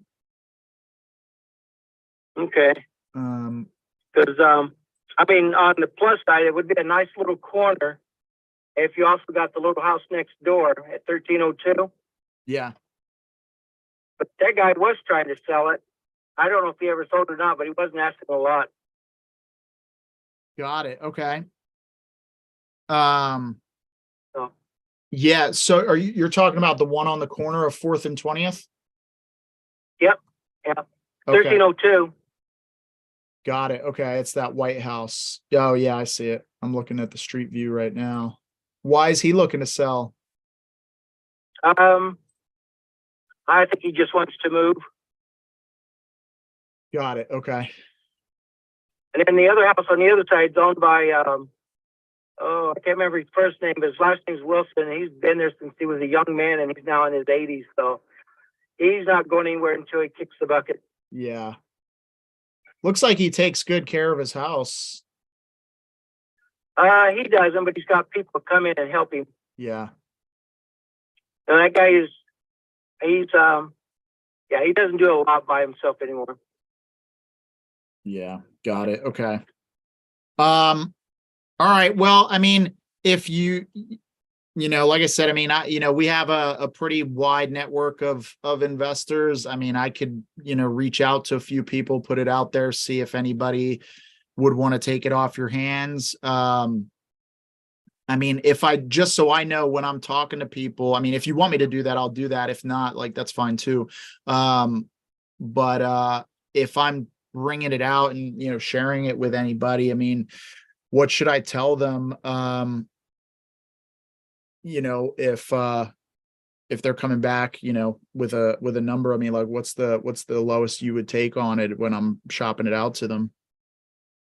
Well, about what you guys offered me is the lowest. Okay. Fair. That's what I expected, but I just figured I'd ask. So, yeah, I think property values is, I mean, just for a vacant lot is somewhere around this area, runs around about $7,000. Yeah. So. Got it. Okay. I mean, I was practically giving it away.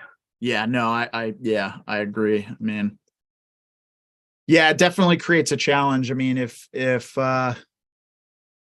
do you think there's any, I mean, we're looking at it from like a full tear down standpoint. I mean, and you know, it just doesn't look like it's worth keeping it, you know, and renovating it. I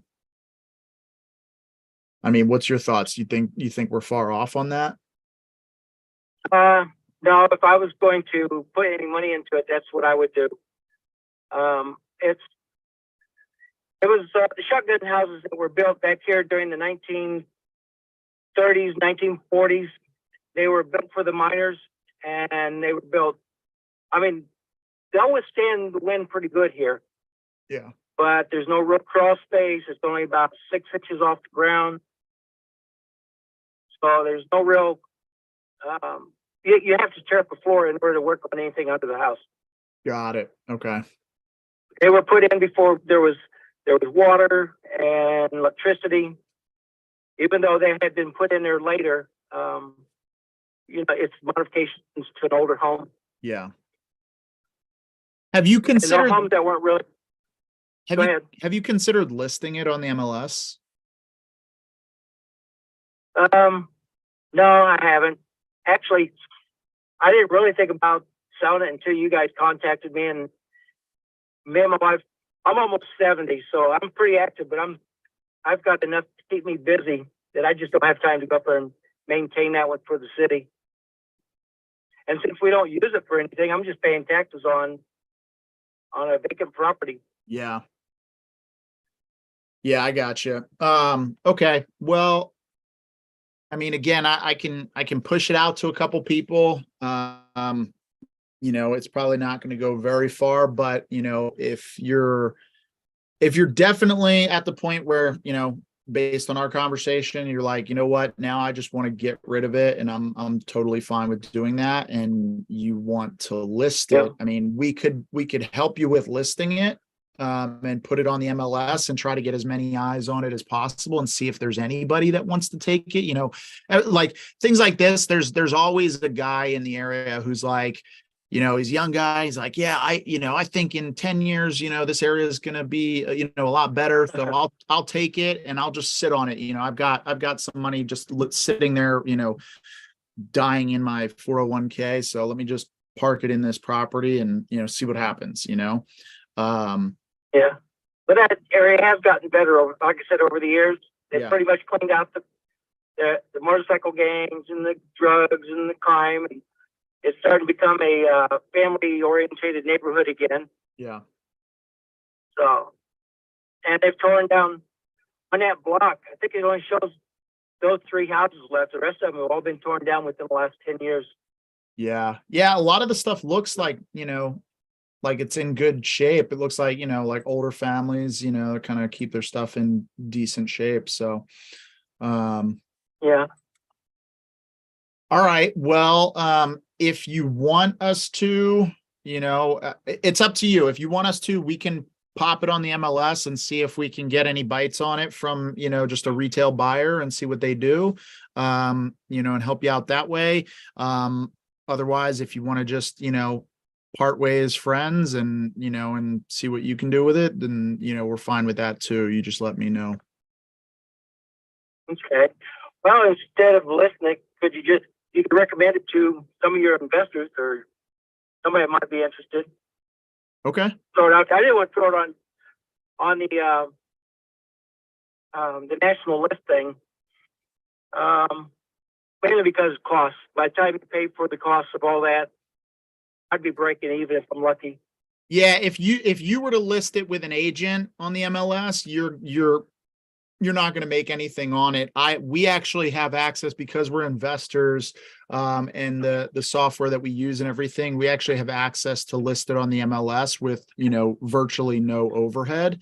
It's like, you know, costs us like $150 to list the property. So we can do a flat listing, you know, that way. And then, you know, we would probably, we would mark it up just a little bit to cover that cost, you know, and just a little bit of time, but we would get it out there to everybody. And, you know, you never know, you might get some like local contractor, you know, who like does all the work himself and is like, you know what, I'll take a waiver on this thing and take it down for you, you know? Yeah. Something to think about. Yeah. Yeah, if you want us to do that, we can do that. I'll bring it out to some of my other investors. I don't expect much from them, but I'll send it out to them and keep you in the loop. And then I think probably the best bet is to just go that flat fee listing that we could do. And we wouldn't take anything out of your price. We would just see like if we can get somebody to give us a little bit more for it, just to cover that flat fee. And then you'd at least know, like, is there anybody really even interested or not, otherwise, if that doesn't work, then, you may look at donating it. And then, you might get at least like a tax write-off. So. Oh, I hadn't thought of that. Yeah. Huh. So that might be a more viable option. It's possible. Yeah. Yeah. So. All right. That gives me something to think about. Yeah. As much as I love making money on houses, you know what I mean? Like sometimes in this type of situation, sometimes that might be the best way to go. Yeah. Well, when I was talking disparagingly about Terre Haute, I wasn't talking about the town so much itself. The government and the cops there are heavy-handed. Especially if you're a person of a minority. Yeah. Where you come from, Chris? I'm actually located in San Diego. Okay. Yeah, I'm originally from California. Oh, okay. Nice. Whereabouts? I'm from a place called Wonder Valley. Okay. For those that don't know where it's at, it's about 90 miles further in the desert, going towards Arizona. Yeah, it's about 90 miles from Palm Springs. Oh, got it. 110 from LA. I'm pulling it up on the map. So I'm a desert. Oh, you're out there by Yeah, you're out there by Joshua Tree. Yeah, past it, about another 30, 40 miles past it. Got it. Okay. All right. Nice. Yeah. Unless you're talking about the monument, that it was only about 10, 15 miles from where I lived, where I grew up. Oh, okay. Yeah. So Wonder Valley, it's pulling up in 29 Palms, right? Is that right? Yeah. Yeah. Even though it's about 29 palms from the actual base. Well, I shouldn't say that. The base is over 930 square miles. So, but from the main site area, it's about 20 miles from the main site area on the base. About 20 miles from the town of 29 Palms. Got it. Nice. In fact, the high school I graduated was 29 Palms High. Oh, okay. Nice. So, yeah, all the kids out there bused. I mean, we had kids that bused over 50 miles away to and from school. Even I had the bus stop was over 2 miles from where we lived. So I had to walk or get a ride to the bus stop, and then until I started driving. So, and they used to let us take horses to school. I went to school in the 60s and the 70s, and we were allowed to take our horses to school and tie them up near the school. Oh, wow. That's pretty cool. Yeah. So, but my daughter graduated from my high school in what year was that? 94. Yeah, she graduated from there, and you couldn't take a horse to school, and they were really tough on the kids that were riding motorcycles. That were riding motorcycles? So, but yeah, we had, starting about 10th grade, I had a motorcycle when I got to about 10th grade, and I rode a motorcycle to school. And then I got an old pickup truck and drove it until graduation. Nice. Nice. Yeah, it's a nice area. It's changed a lot.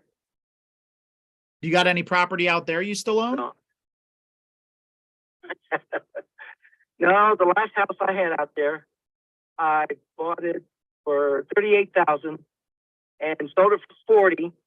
And I checked it out recently, and if I'd still had it, it's worth like $500,000. Whew, yeah.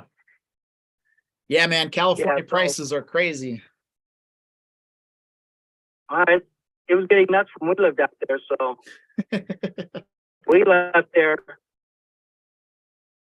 in caravan, me and my wife and our kids and my daughter, husband, and their kids. And then I had a couple cousins that lived out there in Yucca Valley, and they decided, hey, we're going to go back with you. So they packed up their families, their grandkids and kids, and they all came back east. Everybody moved to Indiana? We all didn't end up in Indiana, but me and my daughter and her family ended up in Indiana. But my cousins ended up, they came here for a short time, and then they went to Oklahoma, and they're settled in around Tulsa. Oh, okay. Nice. So we're mixed blood. We're native, black, and white. So that's why I was talking about the cops being heavy-handed in Terre Haute. If you're anything but white, you get treated a little different. Yeah, that's tough, man. It's there's still, as much as the country has grown a lot, there's still some pockets where you still get a lot of that, and it's real sad. Yeah. Well, I didn't think before we moved here, I didn't think racism still existed that much, because I didn't see it all that much in California. Yeah. I mean, you had gangs and shit, but and other places I lived, I didn't see it. But after we moved here, it became a daily issue in this area. So. Yeah, it's tough, man. You said, anyway, you said you're not too far from Terre Haute, right? Yeah, I live about 30 miles south of it. Okay, got And it. we moved out of Terre Haute in 2005 and moved to Sullivan County, mainly because my little brother moved here and became a cop, and we were in the same county. He was a cop with his family. Got it. Okay. All right.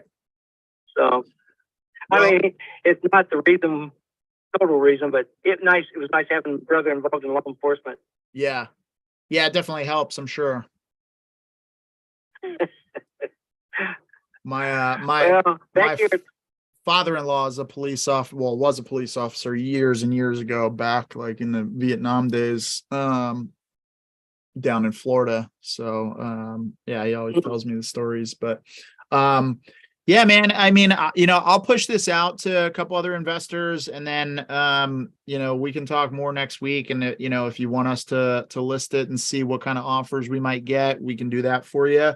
Alternatively, if there's any other properties you have that, aren't necessarily like full tear down type situations, those are probably, we could certainly make something happen on those. Or if you know anybody looking to sell, we can certainly talk to them. All right, I'll do that. All right. I appreciate your time, and, we'll touch gloves next week and just let you know what we come up with. And then, think about it more. If you want us to just throw it up on the MLS real quick, for like 30 days and see if we get any hits on it. I mean, who knows? We might not get any hits. We might get people, coming at us, wanting to throw like 5-10 grand at it. You never know until you do it. So Yeah, I suppose. But yeah, when I bought it, it was just somebody stuck a yard out a sign out in the yard, and I drove by and I said, "Ooh, my mother-in-law would like this place." Nice. All right. Well, I'll keep you in the loop, and we'll look forward to touching gloves with you next week. All right, that'll work. All right. Appreciate you, Joseph. All right. All right. See you. All right, guys. Well, that's what, 4 out of 5. These are low-hanging fruit ones. I don't think there's anything that we're going to make happen, but if we can get them to flat feet on the MLS, like, I think that's probably our best shot. Giovanni's like 500's low risk until he hears it's a full teardown. Cool. All right, so let's see the last one. I think we have one more, and this lady is probably this one. It might be the juiciest one because I think this lady may end up cursing me out. So, we'll see. Let's see what happens. 76. Yeah, and this is another vacant lot. So these lot deals, man, definitely outside of our wheelhouse. So, all right, let's see what happens. Patient call. Yeah. Yeah, that was definitely a patient call, man. Sometimes, but that's the thing. It's like, sometimes you get juicy nuggets, like, obviously you don't want to waste too much time, but like when somebody is like open to talk to you and you've got like rapport and, things like that, man, like, you could start, you never know, right? Sometimes they might not tell you like, oh yeah, I've got a property out in, the desert in California. And it's like, bro, those deals out there, especially near Joshua Tree, you can take those down and turn those into an Airbnb. So that could be a good deal. And especially, this guy's in his 70s.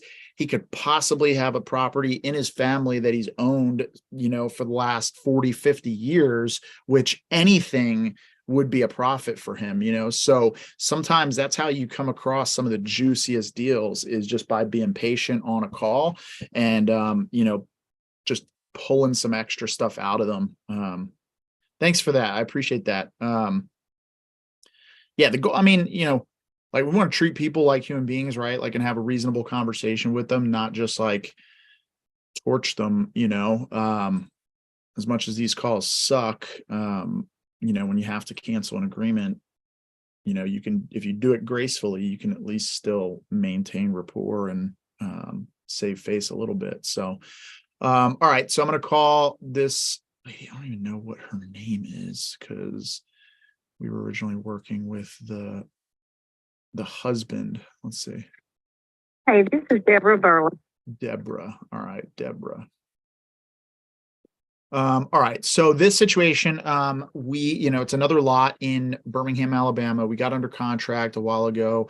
Brad was working with the husband. We had never, I don't know that he ever spoke with the wife, but she was calling from a different number, and for whatever reason, it wasn't linking up with the lead. It was routing somewhere else. And so it was like, just not going through properly. So, let's see here. Let me just make this call.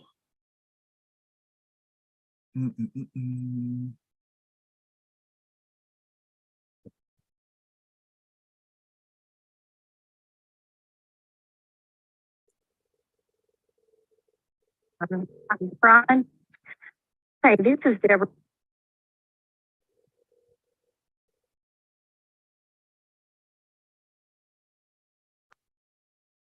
Hello. Hi, can I speak to Deborah? This is she. Hi, Deborah. My name is Chris with Lazarus Property Group. I'm one of Brad's partners. Yes. How are you today? Well, I'm good. I've been trying to get in touch with y'all forever.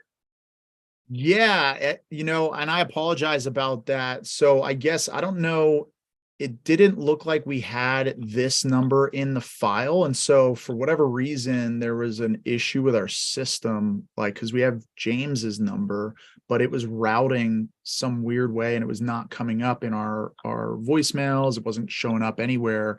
And so we had to dig deeper and like pull out all the info and track it down. So I apologize about that. Some technical issues on our end. Is now a bad time for you to chat?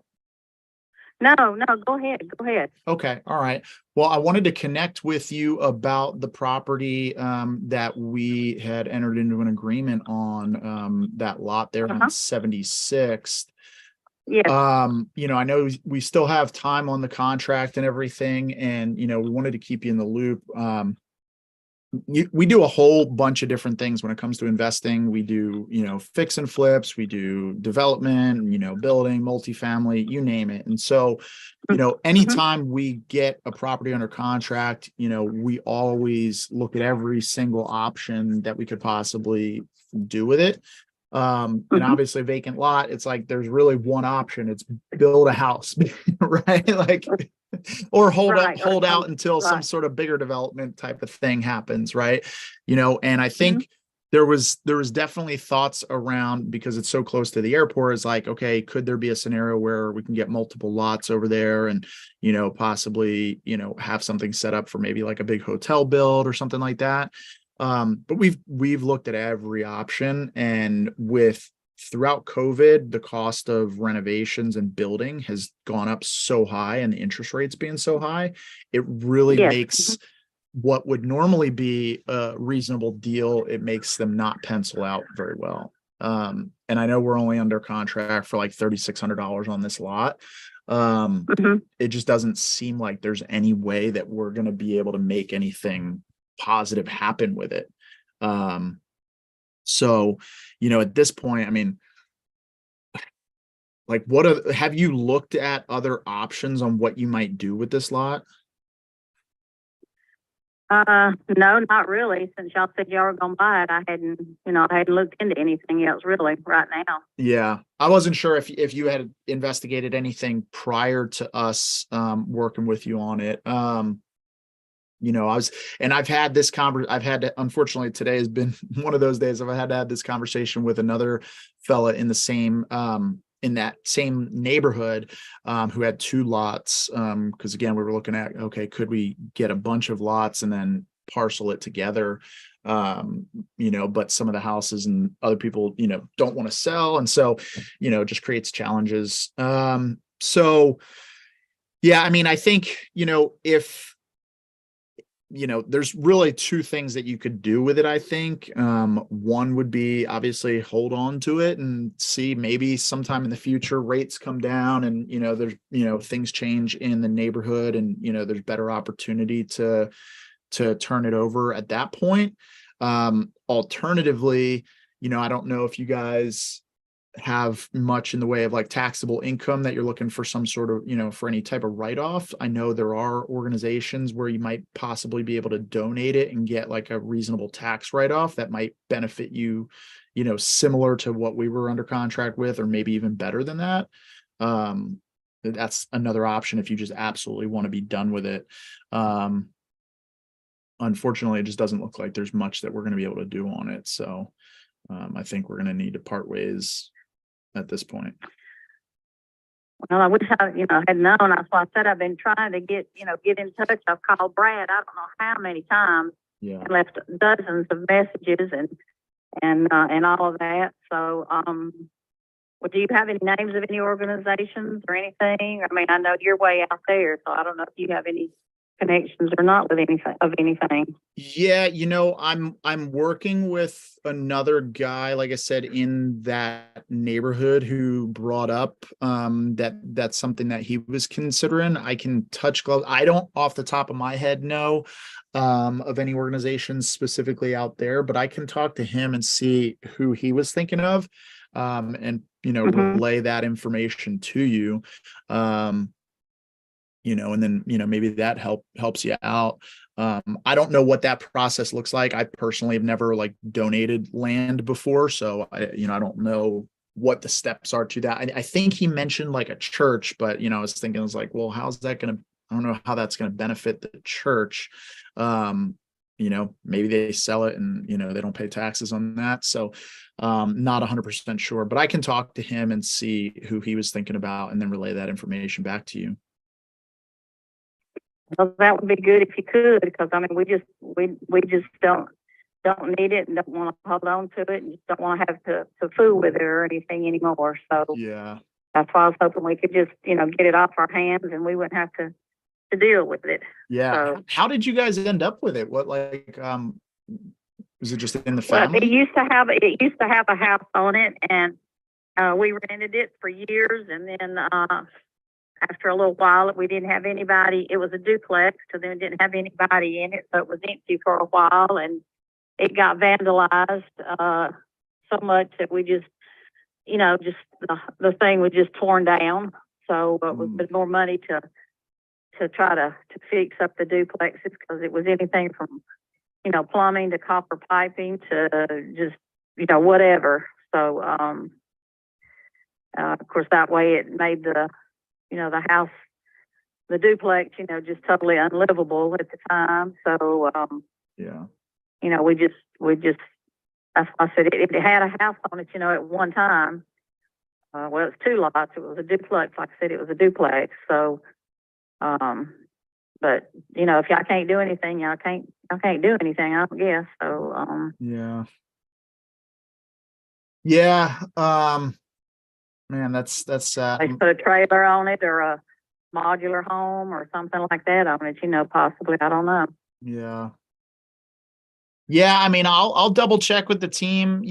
That's something I personally hadn't thought about, of putting like a mobile home on it or something like that. I got to check with, if there's any zoning restrictions on that, in that little part of town. But yeah, I mean, I'll double check with the team, and then I'll talk with that other guy and see if I can get that organization he was referencing, that he might donate his lots to, and then I can get back to you on that probably early middle of next week, if that works for you.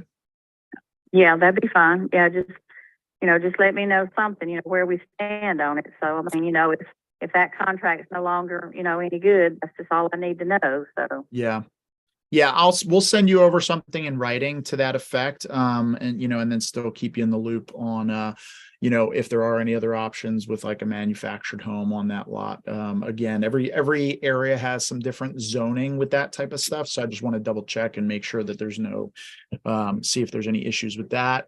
And then I'll get in contact with that other guy and, see what organization he was referencing there for you. but it might have that I'm sorry, say that again. the Habitat for Humanity. That's a good question. That could be. I don't know what they do with whether they take vacant lots. They may. I would certainly, actually, let me see here. Habitat for Humanity. Birmingham.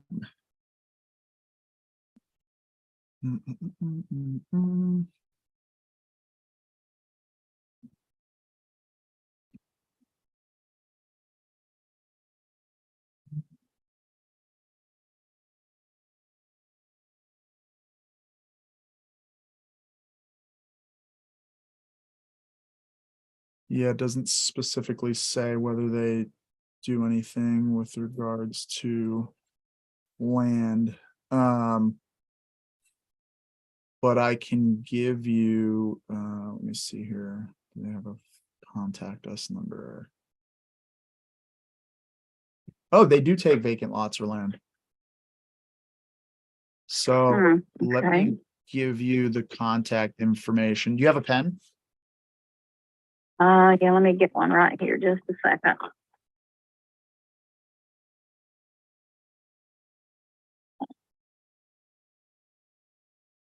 Okay. Yeah, so the phone number is 205 780 1234. Okay, 205-780-1234. And that's the Habitat for Humanity? Yep, that's for the greater Birmingham location for Habitat for Humanity. All right, well, it won't hurt to give them a call, I guess. Y'all wouldn't accept, would do a lower offer or anything, would you?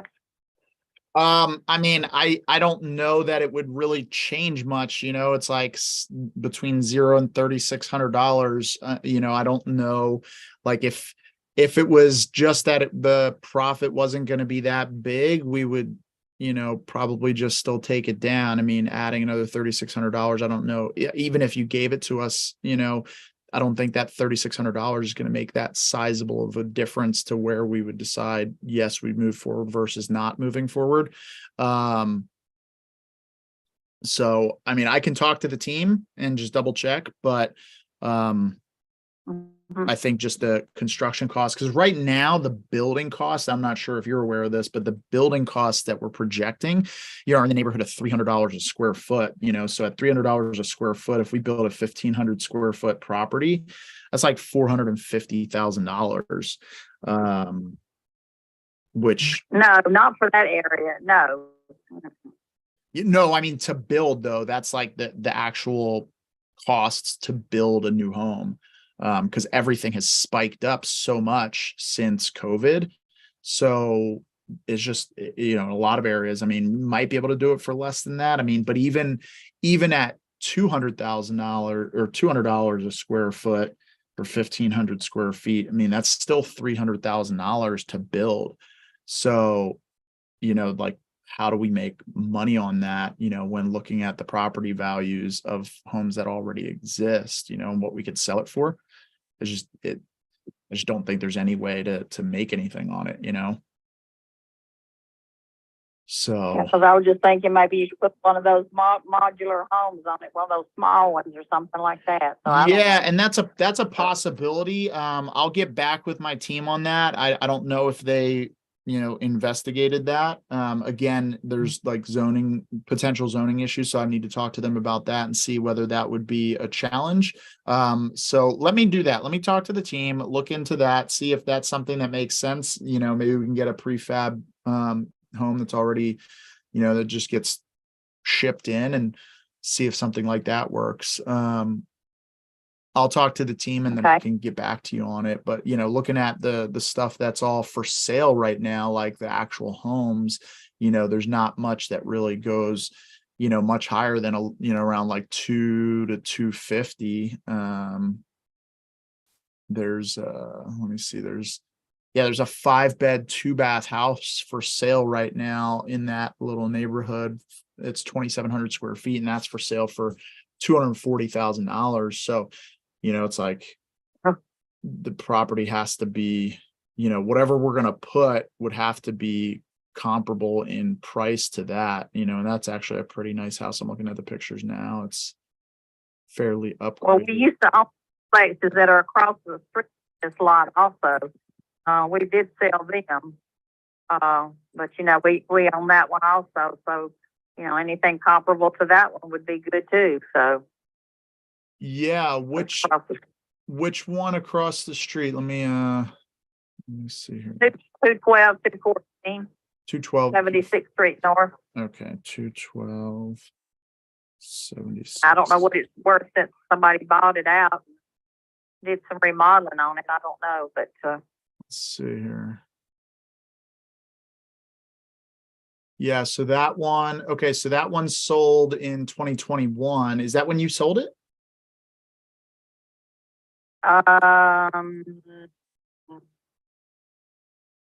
Possibly. I can't even remember when it was. Okay. It's been a few years ago, so yeah, it might have been. Yeah, it looks like a nice house. That one sold for like $79,000. Looks like, oh yeah, it's literally right across the street from it. Interesting. Yeah, that's the challenge is I couldn't build a house for $79,000. I mean, $79,000 for 1,568 square feet, divided by 1,568. I mean, to get it priced at that, where I make no money, my building cost would have to be $50 a square foot, which I can't even do renovations in some houses for $50 a square foot. It's crazy how much the costs to build things have gone up so much. So I know it. Yeah. Well, just check on a few things, and, you know, if we can't make a deal, that's fine. We'll just have to go to plan B or something. But, okay. You know, just, you know, check around. Like I said, we was hoping to, you know, get rid of it so we wouldn't, you know, we just don't need it. We don't have any plans to do anything. So just wanted to sell it. Yeah. So all we're doing is paying property tax on it and upkeep on the grass and stuff. So Yeah. What are you paying for property taxes on it, by the way? I don't even know right off the top of my stuff that we filed for years. So I can't even remember. Yeah, I'm sure it's not much. So, but I was just curious. No, it wasn't a whole lot. No. Yeah. Okay. Well, yeah, I'll check into those things for you, and then we'll get back to you early next week and let you know, and then see if there's something that we can help you with. And then otherwise, yeah, I would definitely reach out to Habitat for Humanity, see what they say about it. And, you know, maybe that ends up being a better deal for you. Who knows? Yeah. All right, we'll keep this phone number and you can contact me on this number. Okay.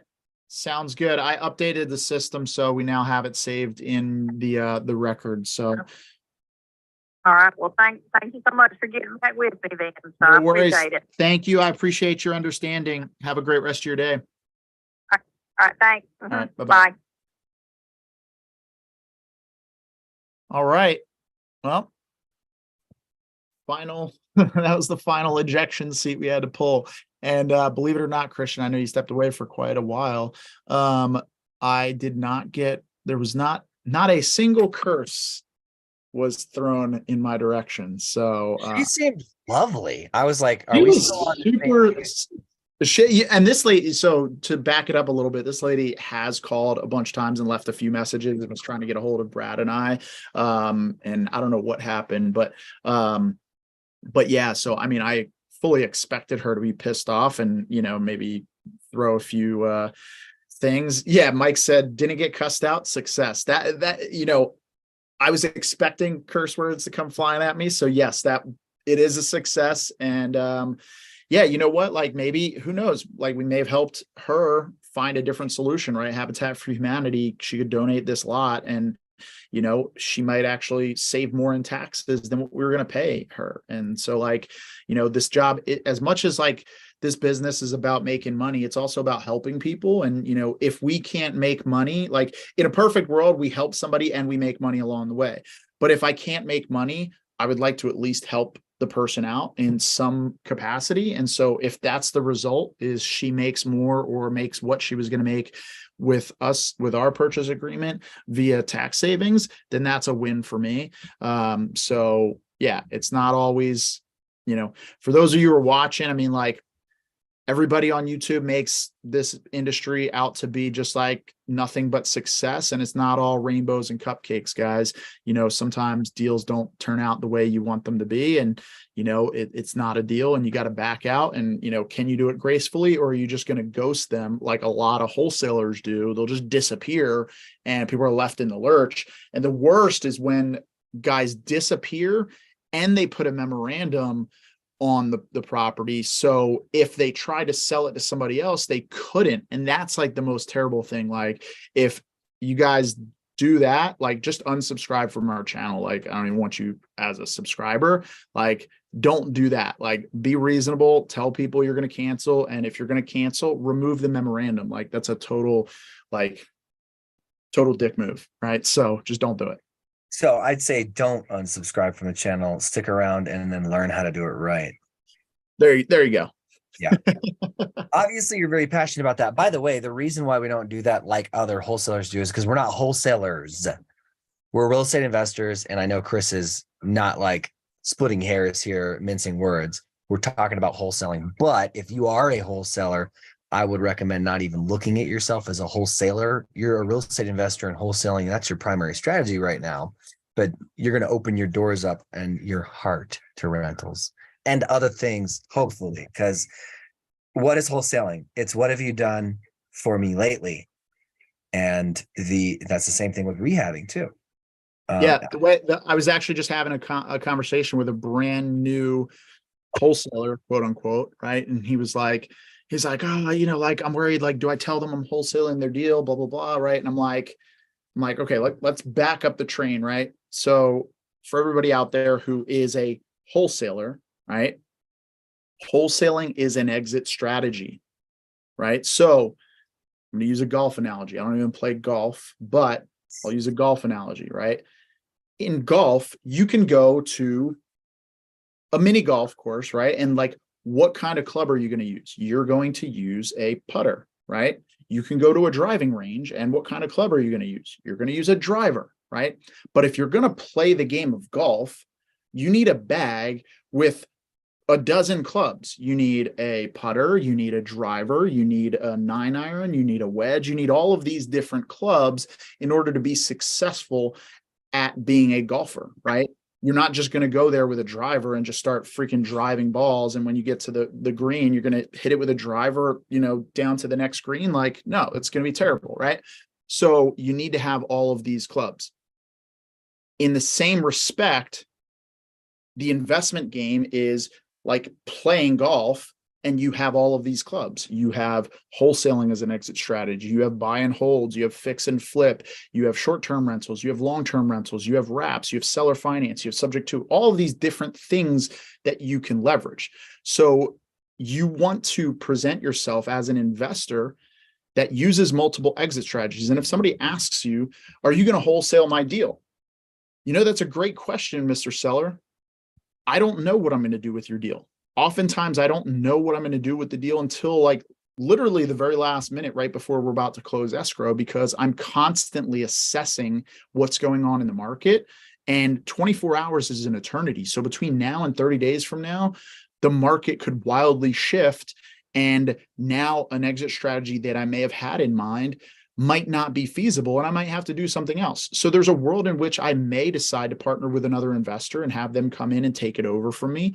But we're going to assess all exit strategies and we're going to do whatever makes the most sense. But what I can tell you is that we're going to move forward and we're going to close on this transaction. So when would you like us to close? It's good, man. That's real good. Except for the part where you said you're not going to use a driver to go to the next green and this and that. Cause like, I don't know anything about sports, but I know golfer. You don't use a driver on the green. If you're on the green, right? Yeah. You're 20 feet or 20 yards from the freaking hole. You're not going to use a driver. Right. Yeah. No, it's funny because you got me this shirt that said touchdown, and it's somebody who's hitting a baseball with a baseball bat, much like a sunset like this, and it's just hilarious. It's hilarious. Yeah.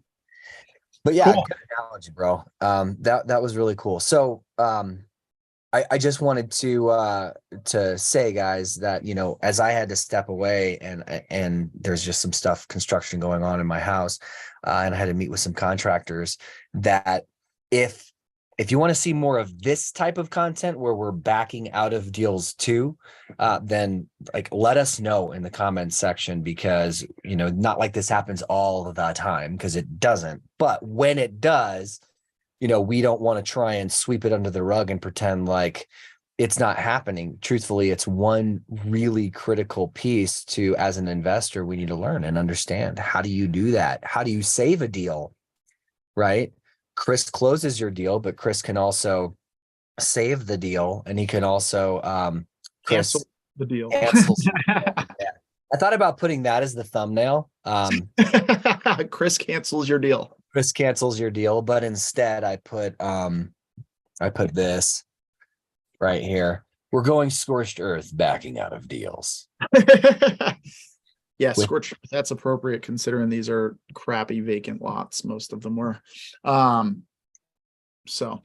But yeah, I mean, hey, you got to do what you got to do. And the interesting thing is, like, if you're not, you got to look at the bigger picture too. It's not just a matter of like, am I going to close this deal or am I going to back out of this deal?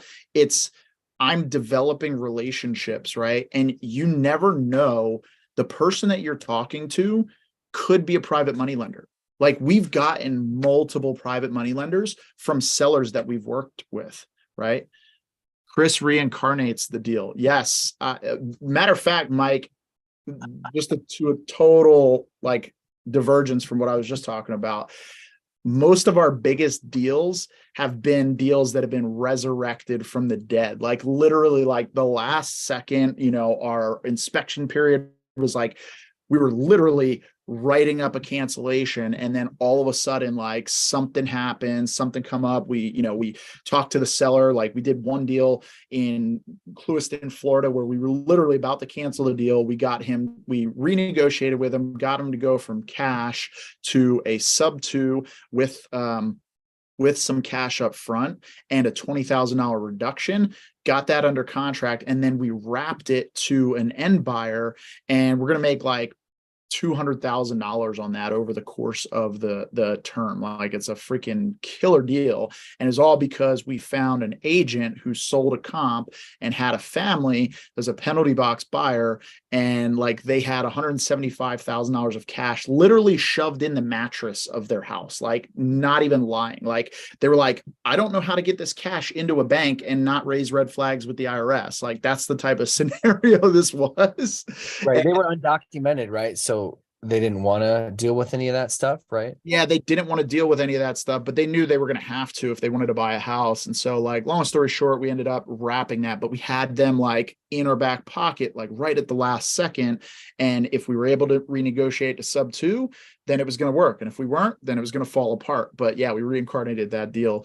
We should do a more lengthy case study on that, Clewiston. I love that deal. 1000%. Yeah, that deal is a killer deal. Well, we didn't love it when we went to the table to say, oh my gosh, guys, we're probably going to have to back out. What can we do? Is there anything we can do? And then shot in the dark, we're like, yo, Luis, what agents are in that area? So then he went and looked, and I was like, look, this list, it was either Chris or myself. We were like, this list of agents, call every single one of them. And the first one that we called, I think, is what happened. Right? Is that right, Chris? The first one we actually ended up calling was the one who had a buyer? Yep. Yeah, exactly. But hey, I gotta bounce out because I gotta help. Speaking of that deal, I have to handle an issue with that deal. So with insurance, but yeah, so I forget what I was talking about before that, but our executive assistant needs a hand Chris on reincarnates deals. We were talking about reincarnating deals. Yes. Yeah, I don't know what I was talking about before that though. But all right, guys. Well, appreciate you guys watching, staying tuned. And if you're not subscribed, definitely hit that subscribe button, the notification bell, and stay tuned for more live deals like this where we're locking them up and tearing them down. And we're gonna make it easy. Yes.